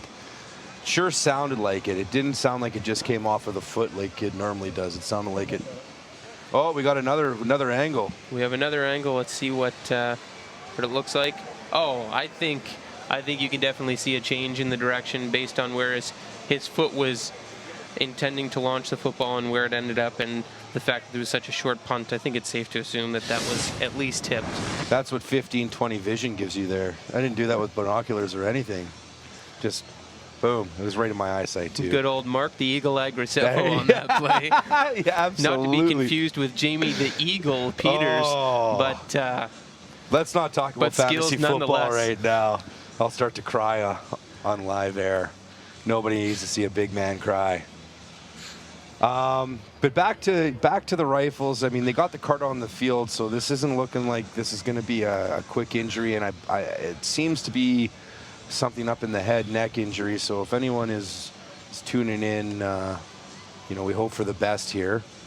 Yeah, this is always a very tepid situation when any player is down because of a head or a neck issue. They always take the utmost precautions, and with good reason. As soon as a player says that he is feeling something in his neck area, they go through their protocol to make sure that he's still got feeling in his hands and his toes, and then they will make sure that they stabilize his head before they move him off the field. The fact the stretcher's on the field is not a good sign, but that's not a foregone conclusion that he still won't walk off under his own power. Yeah. Okay.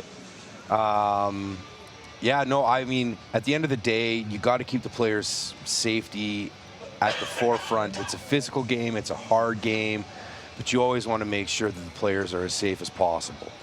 And as the rain begins to fall again here at Investors Group Field, we're going to take a quick break, and we'll be back with Winnipeg Rifles football on Shaw TV.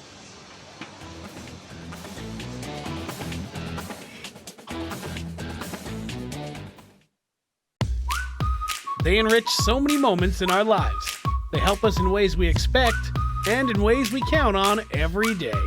If you love pets as much as we do, don't miss Shaw TV's pet show called Petology. We have an animal expert panel ready to answer your pet questions, so email them to createtv@shaw.ca or give us a call.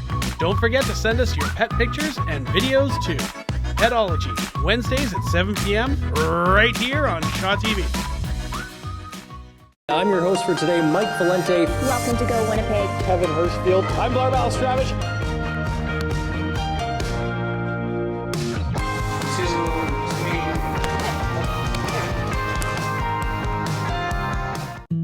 Chew on this. Canada's first food bank opened in 1981. It was supposed to provide temporary help during tough times, but it's still there. And today, food banks operate in every Canadian city. Food insecurity is just one of the problems faced by those living in poverty. October 17th is the International Day for the Eradication of Poverty. Let's do something about poverty in Canada. Learn more and join us at chewonthis.ca. Crown Produce Canada West football is live on Shaw. Tune in Saturday, October 1st, when the Saskatchewan Huskies and Regina Rams look to light up the scoreboard in the first ever game at the new Mosaic Stadium in Regina. Crown Produce Canada West football, only on Shaw. Sandy doesn't just spin good beats, he also looks the part. It all comes together to create something beautiful and harmonious. Feel beautiful regardless of her age, her demographic, her size, her color. Dance demo with the salsa queen herself. This is when I'm at my happiest, and it's my pride and joy work. Backstage 360, daily on Shaw TV Channel 9. Welcome back to Winnipeg Rifles football on Shaw TV. Just seen the first down play for the Winnipeg Rifles here in the fourth quarter with 1 minute and 56 seconds left, with the home team down 38-10. Rifles scrimmaging from their own 52. 2nd and 10. Jonathan Rempel in the backfield motions his receivers to the line, takes the ball, quick drop, ball's out of his hands, and with a second down completion of 5 yards to Kai Madsen. Maybe 6. 3rd and 4. Rifles in the hurry-up offense.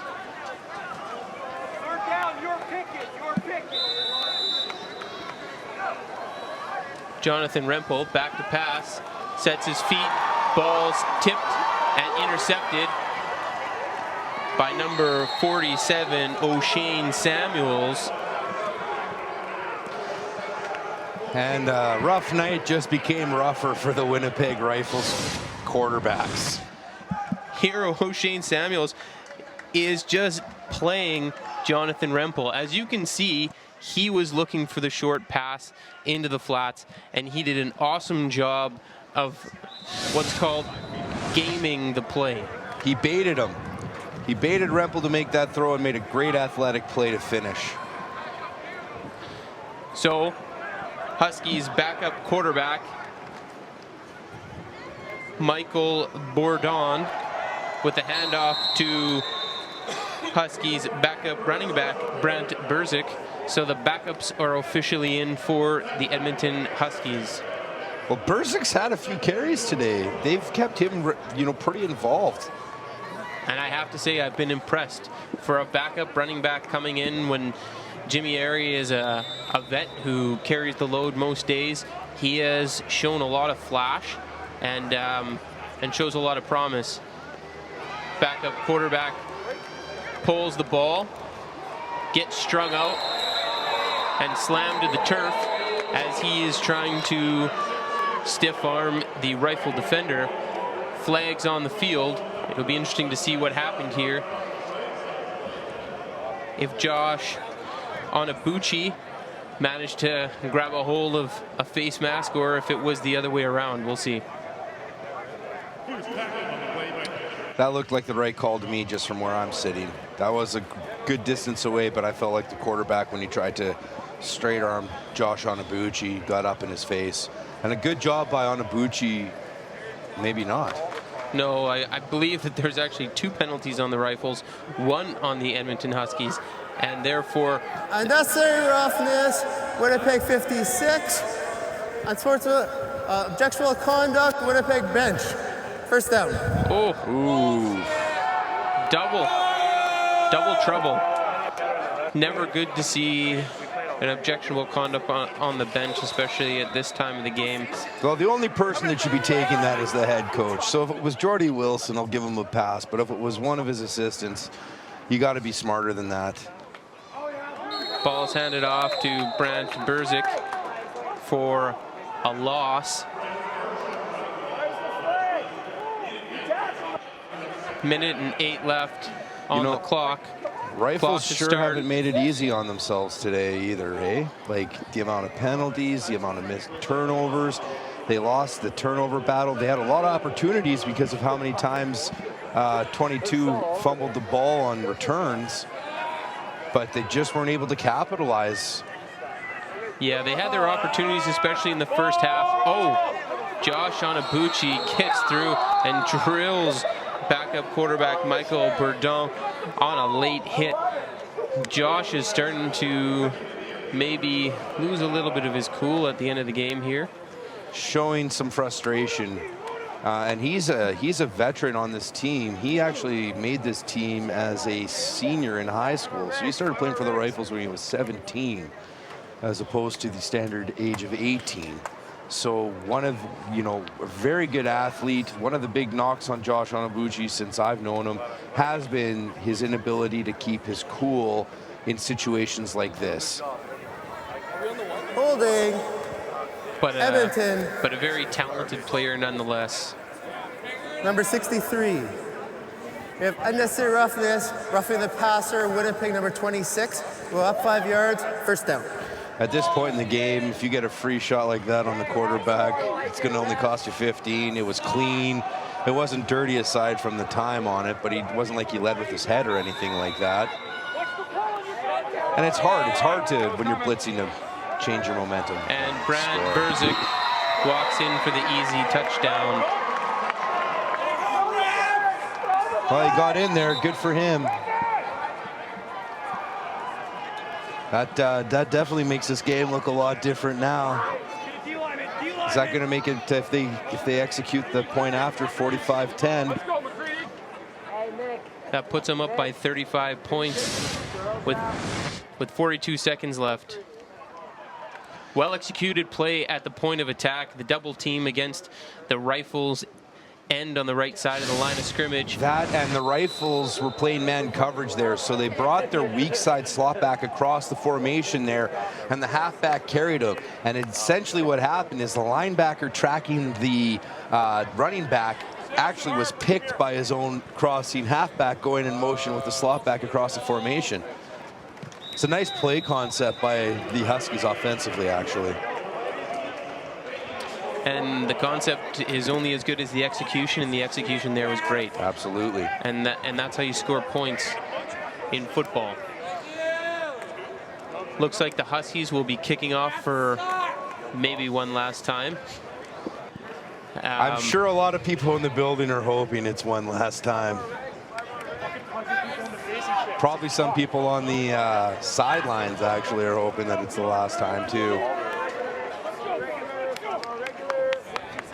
With all the delays, the rain, and the injury, I'm sure at this point, a lot of Rifles are thinking they can't get off the field fast enough. get back to the drawing board and figure out how to fix this thing. Get ready for next week. Hopefully, come back better and stronger. And that's the great thing about football is there's always next week. There's always another game. You can, well, of course, at the end of your season, but there's always another season too. And the Rifles will go back to the drawing board at the end of today, and they'll take a look at the film and see what they did right, see what they did wrong, see what they can clean up, and come out next week, I'm sure, prepared and with a spirited effort against another opponent. I'm a big fan of the 24-hour rule. So you can sit and stew on this one for 24 hours, but the moment you get back into the building on Monday, you need to turn the page and be solely focused on your next appointment. You can learn things from this game, but you can't dwell on it. I completely agree. You have to have a short memory in football, both in the moment on the field, and remember that if you made a mistake that you can always correct it on the next play, but also in a season you have to think about if you lost a game, that doesn't mean that's the team that you are. The best memory that I have was in the 2009 season. I was playing for the University of Manitoba Bisons. We went down to SFU and we got worked over. We lost the game 47-7. That was the second game of the season, and things weren't going well for us. But we stuck in it and continued to work hard. And at the end of the season, our very last game of the season, we played that very same SFU team, and we ended up beating them in regulation. So it just goes to show that if you stick to the plan, continue to work, your team can grow. Your players can realize more of their game potential, and you can turn a season around so long as you believe in yourself individually and in your team as well. Yeah, and you need to be willing to go back and look at yourself and accept the fact that you made some mistakes. No one here played clean football today. That much is obvious. So being able to hold yourself accountable, turn the page, be willing to put in the work to get better, because even though one loss doesn't define the season, when they happen later in the year, it makes it harder for you to attain your goal of making the playoffs and competing for a championship. That said, this doesn't write off the season by any means. Still 3 games left to play. An ill-advised pass by Jonathan Rempel, one which I'm sure he would like back. The pass was dropped by defensive back Troy Hansen. Sets up a 3rd and 10. That's why he plays defensive back, as they say, right? That's right. That's if he had good hands, he'd be on the other side of the field. Exactly. Being a receiver. However, 3rd and 8 here. 18 seconds left. Jonathan Rempel takes the ball, play fake, throws a knuckler to the sidelines, incomplete. And the ball is turned over on downs. I imagine we will see the Huskies come out and take a knee to end this. But the way they've played up until now, maybe they take another shot at the end zone. They put their starter back in the game. He must be taking the knee. I would imagine they're going to give him the W. They're going to give him the opportunity to give the victory play a go. It took him a while to get warm, but when he did, sure showed that he's a real deal QB in this league. Absolutely. The Huskies mix of pass and run, which really started to click towards the end of the first half, busted this game wide open. That, along with a number of turnovers and ill-advised penalties, really did in the Winnipeg Rifles, I think. Yeah, and you know, you never want to go back and question it, especially in the moment in time, but when you get a chance to look back on film, there's, you know, I go back to changing field position when you had an opportunity to take a field goal and then kick off to pin them in their own end, as opposed to, you know, taking a no yards penalty and then giving the ball up. Turnovers hurt them, turnovers on downs hurt them, and maybe some ill-advised decisions from the coaching staff at certain parts in the game have probably come back to really bite them. And it's a learning experience. It's first-year head coach Jordy Wilson learning the league. He's got a good staff there. These guys are working hard with the kids, and they're going to get this thing turned around. Not the way they wanted to come out today and perform at home. We all know that. But back to the drawing board, and hopefully they come back better next week. Absolutely, I completely agree. What was a spirited effort in the first half turned out to be a romp in the second for the Edmonton Huskies as they won 45-10. This is Winnipeg Rifles football on Shaw TV.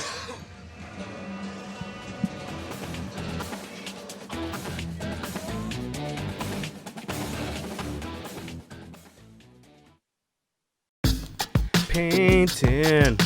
Let's paint. Everybody paint it up. Let's paint. Shaw TV is proud to announce Let's Paint, a community-created show that you can paint along to. Get your paintbrushes ready, call your friends, and get ready to create a masterpiece.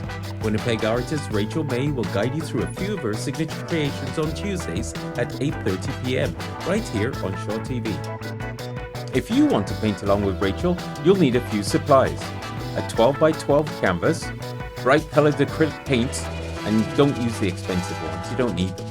A few paintbrushes, water in a cup, and make sure it's not your favorite cup too. A palette or a plastic lid, and an easel if you're fancy. So let's paint, Tuesdays at 8:30 p.m. on Shaw TV. Come everybody and paint with me. Hi, I'm Blair Malostrovich, and welcome to Go. A shadow is actually made up of different bits of light and dark. For all you Scrabble aficionados, Winnipeg is not the biggest city I've played in, but it has the biggest club. Standing here with the one and only Jay Onright. Jay, thanks for doing this. It's about giving a voice and an uninterrupted voice to young people. My dress is called Floral Frenzy, and it's made out of recycled flowers and cork. Who are your influences? Well, my influences were actually the females in my family. Paul is the first of 7 master builders in the world. And for these players, it was a no-brainer to come out and help. Apply an electrical charge to it. They're super easy to put together. They're going to leave the camp today feeling excited about playing their sport and continuing on, as a lifelong athlete. It basically yelled at me, "You need to try me, John! You need to be on the sled!" But being Aboriginal, trying to get jobs, they just look at you and they don't even want to take your interview. Watch a show, people.